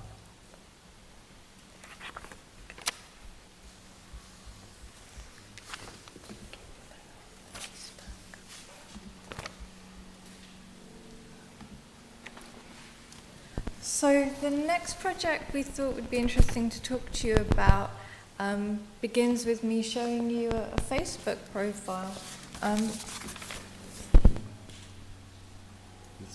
Okay. So this individual is called Ayo Shodi. She has an identical Nigerian twin called Oni Oshodi. She is a young artist who studied at Chelsea College of Art. She is also a fictional constructed persona. She's a character that Harry and I have been working with a group of ghostwriters for the last 9 years to operate. We've had a rotating pool of ghostwriters, young artists, writers, theorists, academics, many different types of people, all contributing different bits of their lives in parallel to give these two characters something resembling a life. And I guess interestingly, we have, depending on your perspective, subverted a pre-existing corporate network for manifesting your identity online, let's say. But what's maybe interesting to us is that underneath this structure are a group of ghostwriters who may not even know each other. So we will have multiple individuals operating these profiles, Facebook, Twitter, Tumblr, but they won't know who the others are. So there may be multiple different perspectives all feeding in at one point. And the most recent development with this project is that we have been invited by the British Council to create a collaboration with some young Nigerian writers and artists in Lagos. Because Ayo and Oni Oshodi are originally of Nigerian heritage, although they're based in London right now, the British Council were interested to explore their identity with us. So we have created this Ghostwriters advert, which is simply a call out to young Lagos-based artists, writers, photographers, to see if anyone would like to operate as Ayo and Oni. And we will be building a little bit of Ayo and Oni's life now in Nigeria. They're going to go there and have a residency. So that's what we're doing at the moment.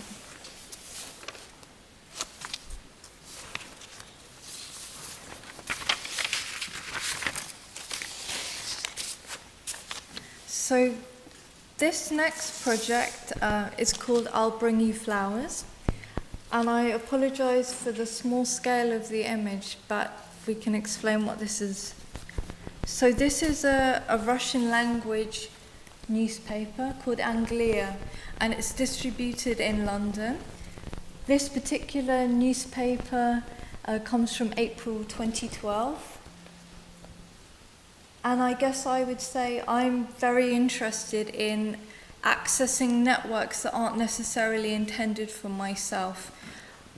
And this, I'm not a native Russian speaker, but I was very intrigued about what might be in this newspaper, and I walk past it every day on my way to a particular job. So I decided one day that I would pick one up and ask a Russian friend of mine to have a look through it and tell me, or just perhaps highlight what might be interesting in there.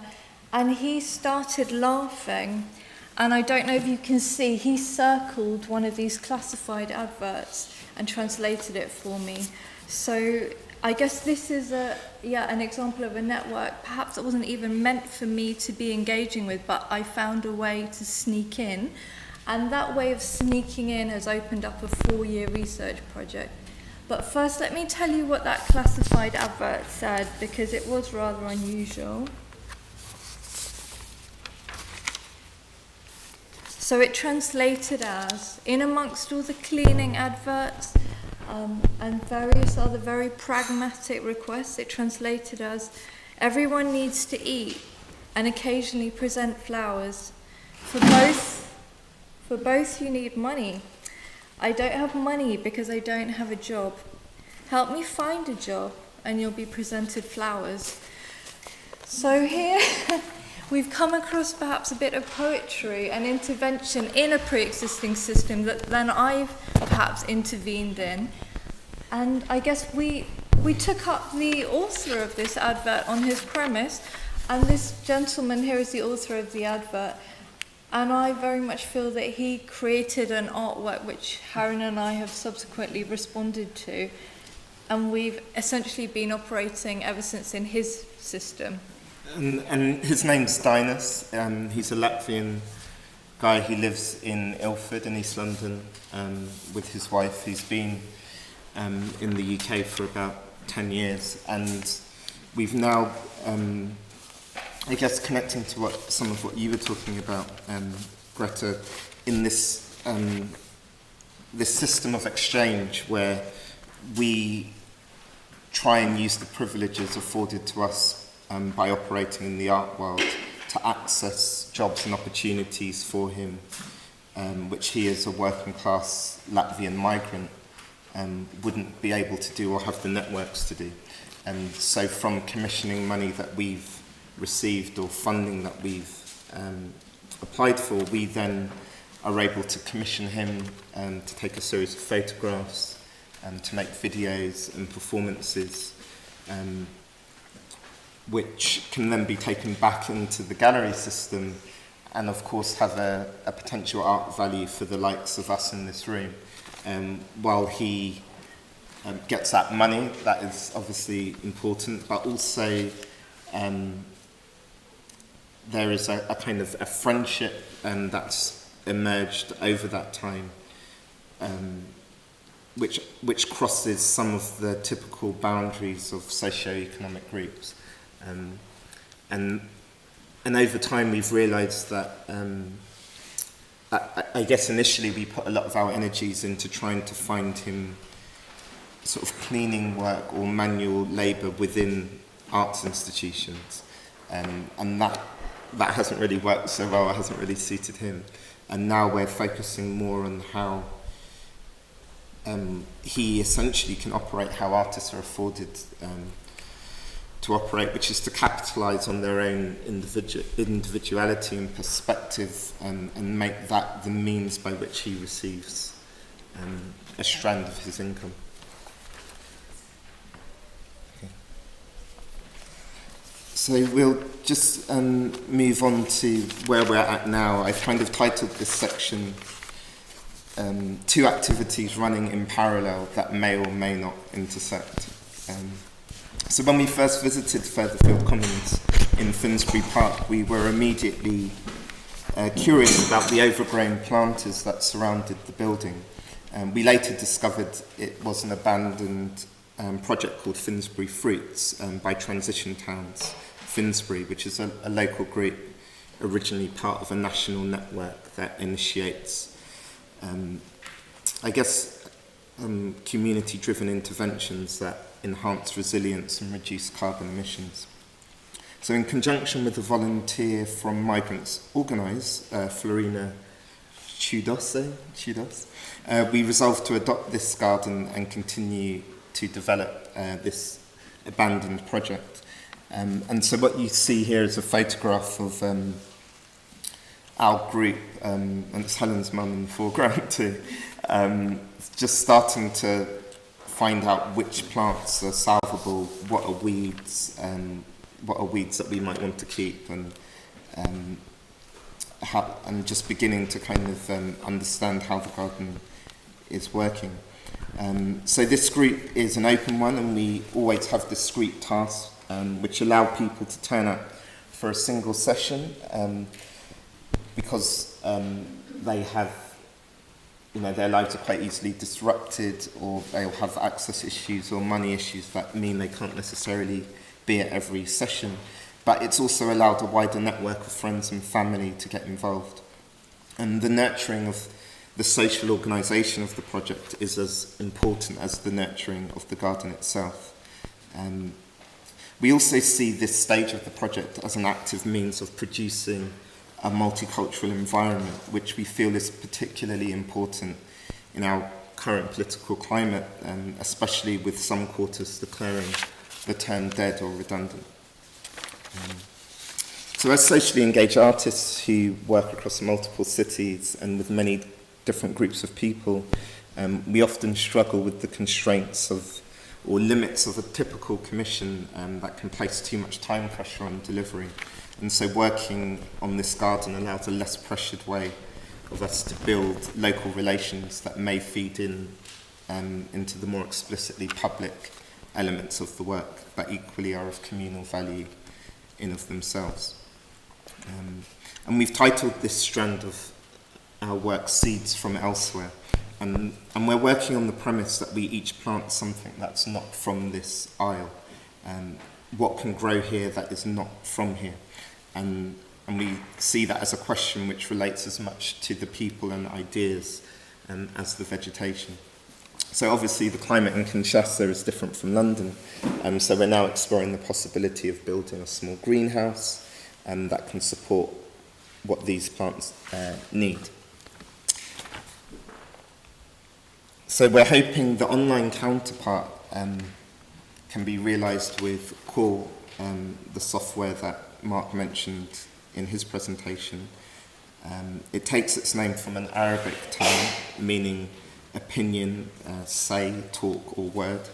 And the programmers described the name as a tribute or a homage to the activists using Facebook and Twitter during the Arab Spring. So what you see here is a topology of the first call network that Helen and I established with teenagers earlier this week who were from Islington and Haringey. And as you can see, I'm outside the network, but still represented, at least in image form. And this was our first play with the software.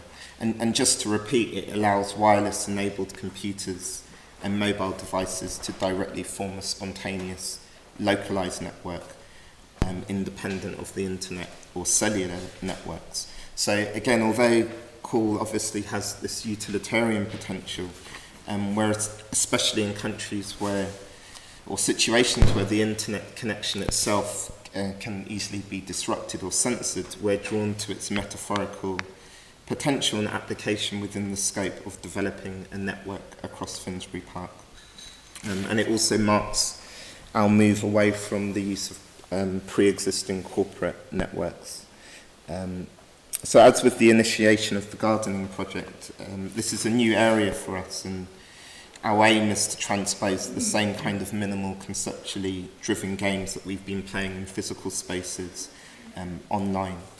And so to this end, from next weekend, we're running a series of drop-in play and test sessions across August and September at Furtherfield Commons to experiment with this software and trial games. So I think we should wrap up there, but I guess we just want to emphasise that we really place a great value on kind of learning as a collective act. And so when we introduced Call to these teenagers we were working with on Wednesday, it was equally our first time using the software, and we were learning its limitations and its potentials together. And this idea of learning as a social act and a communal activity, I think, is very much at the core of what we strive to do. Thank you very much. Thank you. I suggest that we dive right in. So we have about 25 minutes now to take questions, suggestions, comments, themes that these guys can elaborate on in connection with what they've just talked about. Who would like to kick off? explain skin groups? You mentioned the word skin groups regarding sort of Australian Aboriginal. Could you explain what that means? Could you explain what skin groups means, please? It's a system, a kinship system, basically, that explains, I guess, beyond cousin or sister or brother or aunt or uncle. It explains relationships between people. So, it's a system of relations between different people and how they are kin with one another. And it governs interactions of the individual with the culture and the kind of spirituality aspects, but it also governs marriage to a certain extent, or sort of interpersonal relations like that. Can I just add a little? There are also separate regulations or patterns, rules for male and female. It is certainly incorporated. I was inducted into a family there, and it turned out my auntie was 23 years old. Okay, actually, can I stay with that for a moment? Not so much as skin groups, but to take you back to something you said in the morning, which I thought was slightly disapproving of the Abendländer. In the community where I worked, in Yendumu, one of the sorrows they expressed was the loss of roots for the young. When I was there, maybe 6 kids rocked up from anywhere, Darwin, southwards, for maybe a month, whereas not that many years earlier, there would be a couple of dozen for 6 months in the bush, learning the traditions, which seems to me possibly a better platform for any artist to move forward. You know, once you know where your feet are, once you know where you're standing, where you are, you can move a bit more easily. And the artists in Yendumu certainly regretted that. They were all old. Nobody young was coming through, except in a different community, not Walbury, but across the road from Lajamanu in Utopia. And they were going abstract. They'd lost the touch. I didn't get the relation to the comment about the Abendländer. Well, I probably misunderstood, but I thought you implied that taking stock of, taking seriously an analysis of your past culture implied a sort of stasis. And I was thinking it meant a much more better jumping off point.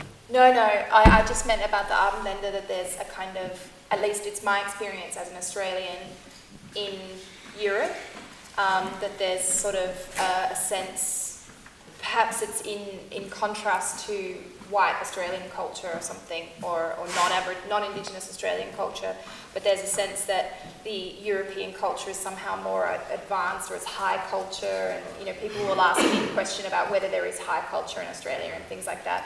I was only saying, I think that a grounding is extremely important, but I was only saying that in some ways the Abendländer are actually the teenagers, the immature culture, in the sense that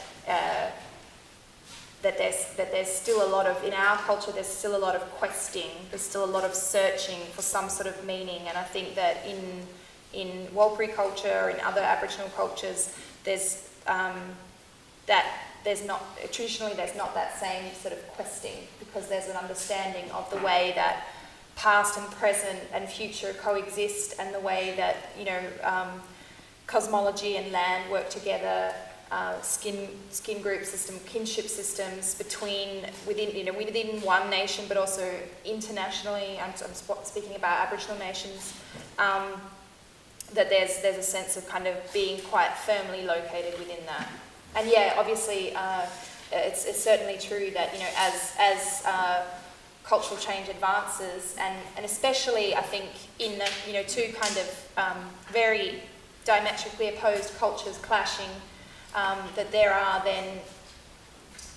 going to be fractures that sort of come out of that, and that's definitely something that, you know, I think all Aboriginal cultures are working through at the moment. Yeah. Thank you. Anybody else? You might have some question for. I've got loads of questions, but I'll just ask one. And I'm interested. Let's have a look. I was thinking regarding the context of what we know as art, or what others assume is art, or people say is art, or what we all think is art, possibly the Western canon. And I was looking at some of the works that you were doing, especially the last bits, with the gardening and, and stuff like that, and I was thinking,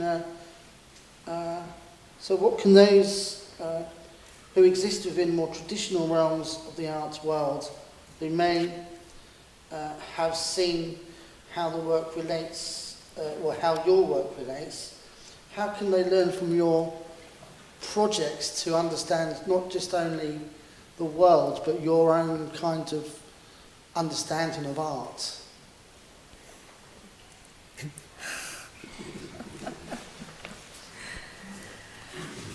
I mean, I guess first and foremost, Haran and I are different people, and we start as a collaborative practice in a really interesting place, which is that we have this incredible dialogue, discussion, debate, and high level of argument that occurs through everything that we do. So before I would give you my answer there, and Haran might give you another answer. I don't know if we have a joint answer. I would say that for me, there are bits of our work that I feel are public. There are bits that are private and research-based. There are bits that I feel are art, and there are bits that I feel aren't art. And I think that Haran, you and I are continuously negotiating how we might talk about, discuss, and perhaps isolate elements of the research, the ongoing research that we're doing as art. So, for example, the project that we showed, I'll Bring You Flowers, that began with the Russian language classified advert, but has developed into a 4-5 year dialogue with a Latvian called Dinas. It's become both a social dynamic, it's created elements of which we might recognize as art, photographs, for example, research-based exhibitions, emails, and we're continuously negotiating where that might go and what we might label that as. And I think that sometimes when people encounter mine and Haran's work as they are here, that is the question that they ask. Are you curators? Are you artists? Is this a community project? Why are you working in a garden? But I guess I'd add there is a long history of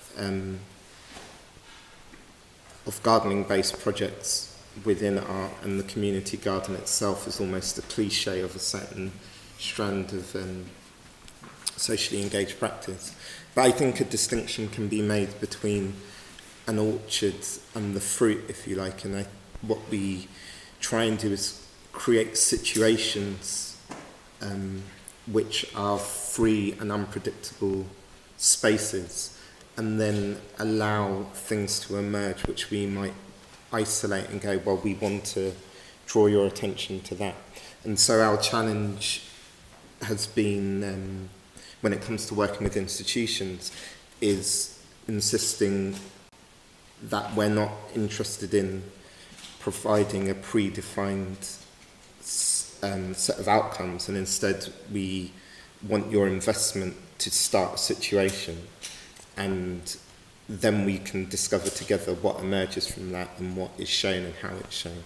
But the fight is to protect this orchard in a sense, and then maintain that agency and autonomy to go, this is what we choose to present at this time or not. And to a large degree, it doesn't matter whether it's perceived or not. Those questions come into play when trying to access funding or trying to access critical press. But for example, with Witness, we would simply go up to people and say, would you like to play a game?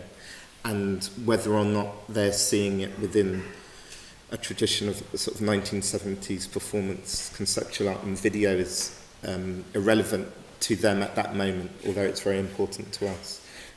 But we're interested in work that allows those pluralities to operate within it all simultaneously, and for it to mean many things to many people at different points. Okay, so there's a real commonality between or there's some shared themes in your presentations. The kind of drive towards diversity and bringing new people into situations and involving new people in thinking about their place is a shared thing. And then I see a real divergence, and because you're talking about that you ask for investment to start a situation, a situation in which who knows what's going to happen, so it's really contingent on who comes in, it's very improvisatory. And it feels like it's sitting right at the other end of a continuum with the work that you are doing at La Germano, where in a way, as I understand it, and I may not have it right, but the culture, the kind of Walpurgis heritage is like a daily renewal of a culture where the now is about 30,000 years. So it's a kind of, instead of this constant kind of production of newness. Is that a thing? Or have I kind of am I mischaracterising what is going on in either of your practices? You go first. Well, I feel you articulated what we're trying to do. I mean, at the same time, there are kind of strategies and concerns that continue from project to project. So there's this curious mix of sort of bringing one thing into that now while also starting something else. So I guess it's not totally a case of kind of pure improvisation, but maybe somewhere in between. Yeah, it's an improvisation where you're drawing on your own practice to bring to a situation, but there's a lot of improvisation because you're bringing in new people, often with very different cultural knowledges or expectations. I guess like a good piece of game design or a good piece of architecture, you want structures that allow multiple sort of voices to operate within them, and that has that flexibility to embrace that, with neither the architecture of the game or the artwork or the building being too oppressive, but neither it being something that is so loose that it loses any function at all. So I guess it's a real balancing act. Yeah, and I think, I'm not sure how it is for you guys, but I think that there is a kind of, by virtue of the ones that, we are sitting here even, or, in your case, often you, as I understand it, are the two artists and the other people are participants, whereas in mine it is definitely, a collaboration with other artists, but those artists have a specific context that means that, even just because I'm living in Europe, or because of the fact that I'm a native English speaker, or these kinds of things, it provides a kind of, we end up, I don't know, I don't want to, there's a kind of gatekeeping that goes on, and I think that that's something that I imagine that we're all kind of working to deconstruct and question at every phase as well. It's really important. Do you Greta, how do you sense the difference in terms of kind of responsibilities and relationship to cultural transmission and, you know, the transmission of heritage and these are quite different, they feel like quite different processes to me. So you coming from a kind of contemporary art practice that is coming from a kind of, I don't know how, a kind of post-industrial contemporary art practice, and how then does that lock in terms of the collaboration with a culture which just seems to have a different purpose? The production of art in world period culture seems to have a different role and a different purpose. I mean, I think that's, you know, there are political aspects that I kind of grapple with and that I try to educate myself about and talk to my collaborators about and all that kind of thing. But I think also there's just, for me, like, one of the kind of optimal outcomes of a collaboration is when different people with different interests or different agendas or whatever it is, or different, even just like research aims or whatever, when they can come together and both be getting what they want out of it, even if those things are different things, you know? So it's like the app. I'm interested in it as a political gesture because I'm kind of thinking about the network and how I want to see digitalization thought about differently and what things I want, you know, people that are in my immediate communities to think about. And that's like my main kind of interest in it. But for a lot of my collaborators, it's an educational tool that's about cultural preservation and teaching.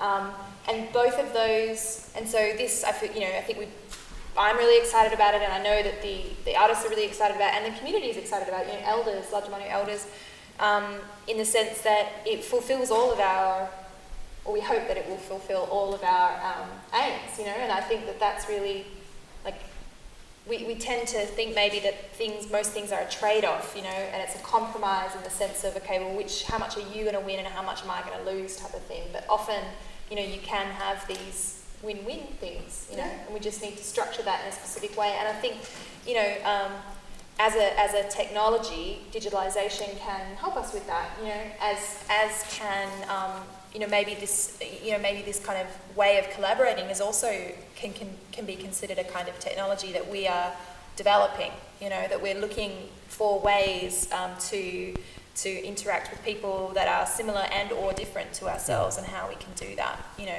to be mutually beneficial. Yeah. Okay, does anyone else have something they'd like to ask these guys? Observations? Yes.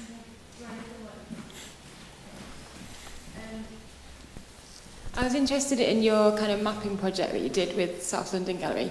I'm from rural Lincolnshire and I've worked there as well, and I was trying to imagine me doing that project there and me totally missing kind of maybe the older generation. I'm not meaning to be ageist, I come from an older background. My parents are 72 years old and they're quite literate with technology, but I was imagining me doing that in Lincolnshire, I'd totally miss a whole kind of community, and I wondered if that was like a problem, or I don't know. I was just interested in terms of how people engage with that project. Sure. I mean, I guess the advantage of working with the support of an institution, which is why I guess we're not arguing for a rejection of institutions, just more freedom as artists with how they work with us, is that they have an ongoing presence and connection to that community on So Gardens. So although the younger people were kind of comfortable with their mobile phones to send things in via WhatsApp, they also provided a box of digital cameras so they could hand them out to individuals, they could take their pictures and they could be uploaded on their behalf. So I guess it was just about making accommodation for different familiarity with that technology. Okay, so to follow on from that question, what institutional changes or technologies would actually enable your work to happen at even greater strength than it's happening already? What would be an improvement to your practice? What things are getting in the way that would change? I think, well, okay, so there's my, practice, and then there's this collaboration with Woniakwood. I guess I'll focus on the latter. There are a lot of infrastructure and and specific problems, like the fact that it's really expensive to do things in the desert. So it's very remote. It takes a lot of resources, time and money just to get there. And then, so if they're coming here and we're working here, then those kind of things are really expensive. So there's, this is maybe more local for Australia, but there's, a sense that they want to kind of fund these projects at a sort of equivalent rate, and so often even less, with less money than they would fund a bigger thing in the city, because there's fewer people seeing it maybe, or I'm not sure, but the difficulty with that is that it just is more expensive out there. A litre of milk in Perth might cost $2 and it costs $6 in Nodjamanu. So there are just things like that are really difficult. And then one thing that I battle with a lot trying to curate this work is the suggestion that this sort of work should be shown in an anthropological context. And I think that really, to me, that is like insulting to the artists who are not sort of they're living now, making contemporary art that's totally relevant to everybody's contemporary lived experience. But I think that it is symptomatic of the way that the art community internationally and the art establishment sort of likes to pride itself on being very liberal, but there are walls in place that people that they sort of shy away from confronting. That makes me want to tear stuff up. But yeah, I think that's one of the biggest things as well. It's like, it's about assumptions really, isn't it? Kind of pre-formulated molds or something. I would say subtlety. I would say that a very important thing for myself and Harren is that institutions allow us to be subtle and to operate in spaces which they may not initially be comfortable with or understand or even describe as art. Okay. Does anyone have one question that they must ask? Because otherwise we're going to wrap up. Yes. Good. There's a microphone between two. Hi. I think one thing that I'm going to take away from these particular talks is the importance of language, and not only how to communicate, whether you're artists or teachers, and especially when it comes to technology. I find a lot of phrases like collaboration, participation, are being appropriated by technology companies. It's the language of Silicon Valley. So where, for example, the obvious example at the moment is the Pokemon game. We participate, but we're participating. The process is participatory, as we're all well aware, but the end goal is the data, and who's in charge of the data? It's obviously these corporations. I guess my question is, asking each artist how they define collaboration and participation within this sort of contemporary language that it seems so slippery at the moment. And I guess for myself, it's coming from someone who's recently interested in participation and reading through Bishop and Kester, even Bourriel. And I know Bishop writes very much about antagonism, and Kester is very much about agonism. Yeah, and a lot of the practices here today seem very ameliorative. It's about it's about collective. So, yeah, just an example. I think it's what my understanding is of participation in art. But I'd be just really interested to know what your definitions are, or whether you think about these terms and how you communicate. Yeah, I mean, this is a problem that I also sort of write, and I'm trying to really wrap my head around how to explain it, but I think that there is, one of the big problems is that capitalism is excellent at appropriating whatever movement is built up to fight it. So, if you look at like organic food or something, and then that gets appropriated by McDonald's, and it's an organic burger, these kinds of things. And I think that that's the same process that you're talking about. And I think for me, it really, I said it before, but it comes down to a lot of intersectional feminism, and that I learn from academics, yes, and theory, but also from a lot of really young, really varied groups of people, whether that be, trans women, non-binary black artists in the States, Indigenous Australian artists, people that are more culturally closer to me. But for me, I think it really is about, collaboration for me is about a kind of radical care, I guess. And there is a sort of nurturing, I think, that is part of that, but it's mutual.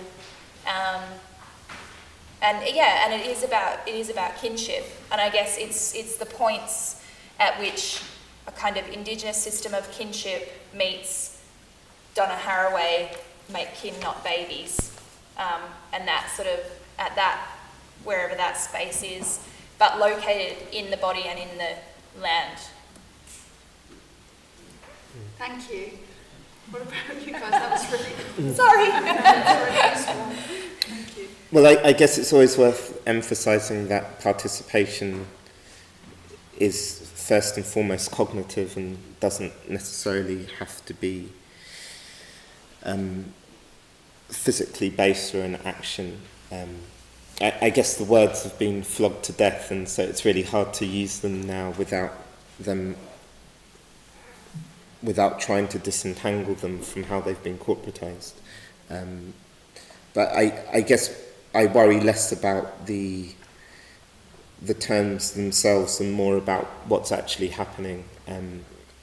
And yeah, as I mentioned previously, whether there's a real if there's real space for decision making within that system, and what's the depth of change to that system as a consequence of that decision making, gives you a sense of how genuine that participation is. And democracy itself is a great example, because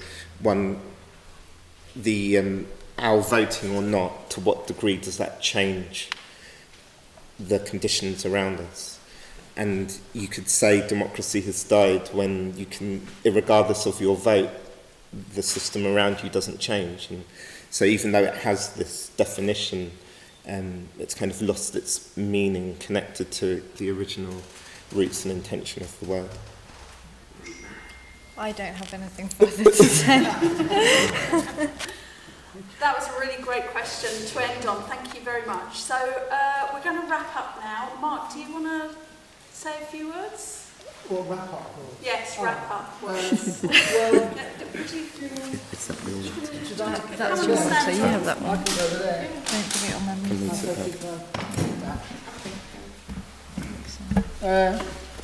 Okay, scribbling lots of notes. I've seen some of the people are doing. And there's lots of, it's interesting about what you were talking about regarding language being dominated by big business.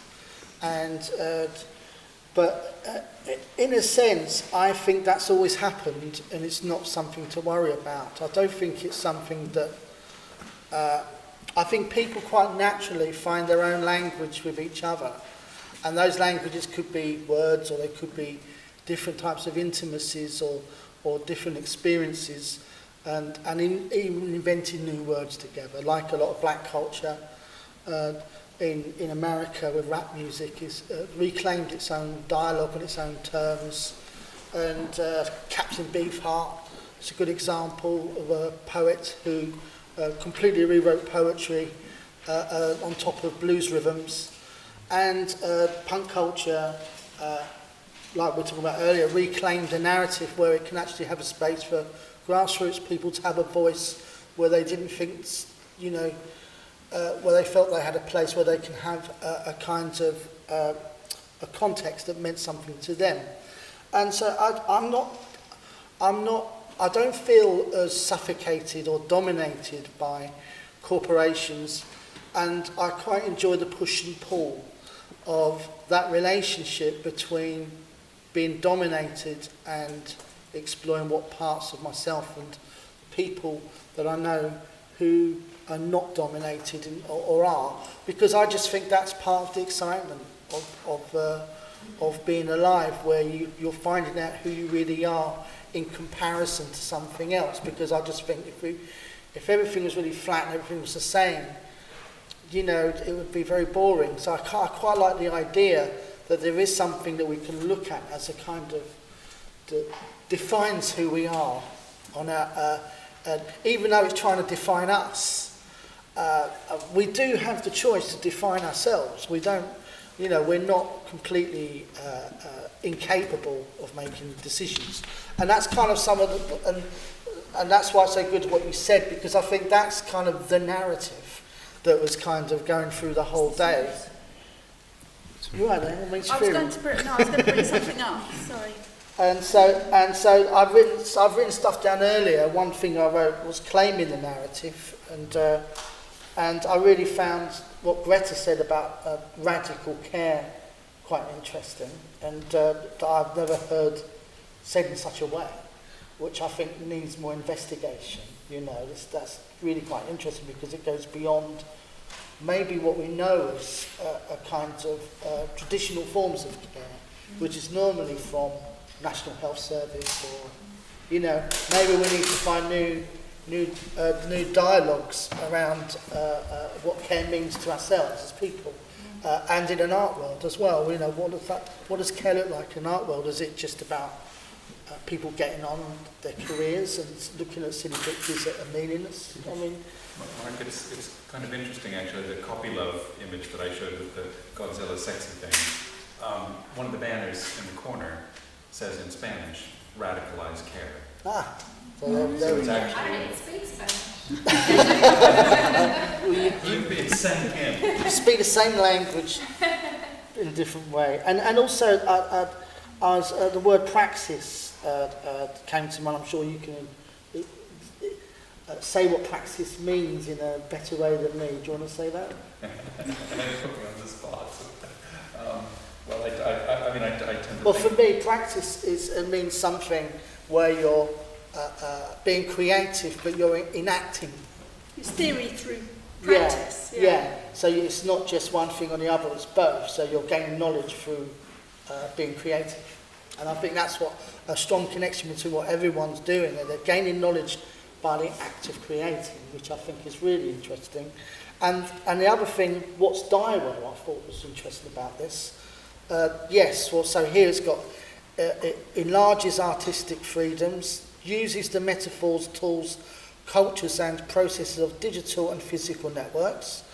And physical is important because physical networks aren't digital. They're actually like everyday networks of groups of people. Like homeless people might go to a network of where they can get food each day, you know, and they've got their own networks and stuff like that. So we have to see networks beyond digital networks, and it's led by experimental artistic processes rather than utilitarian or theoretical concerns. And I think that's important because theory traditionally in the Western culture is always seen as something that has an authority over everything else, and it's not always true. And I think it needs to be open to be critiqued in a different way, rather than just through theory. Disrupts traditional hierarchies and concepts of ownership, working with decentralised peer-to-peer practices. Now what that means is not against hierarchy, it's much more about exploring alternative ways of being, different intentions amongst that. So it's not an absolute or, you know, an either or an other. It's just asking the questions through process.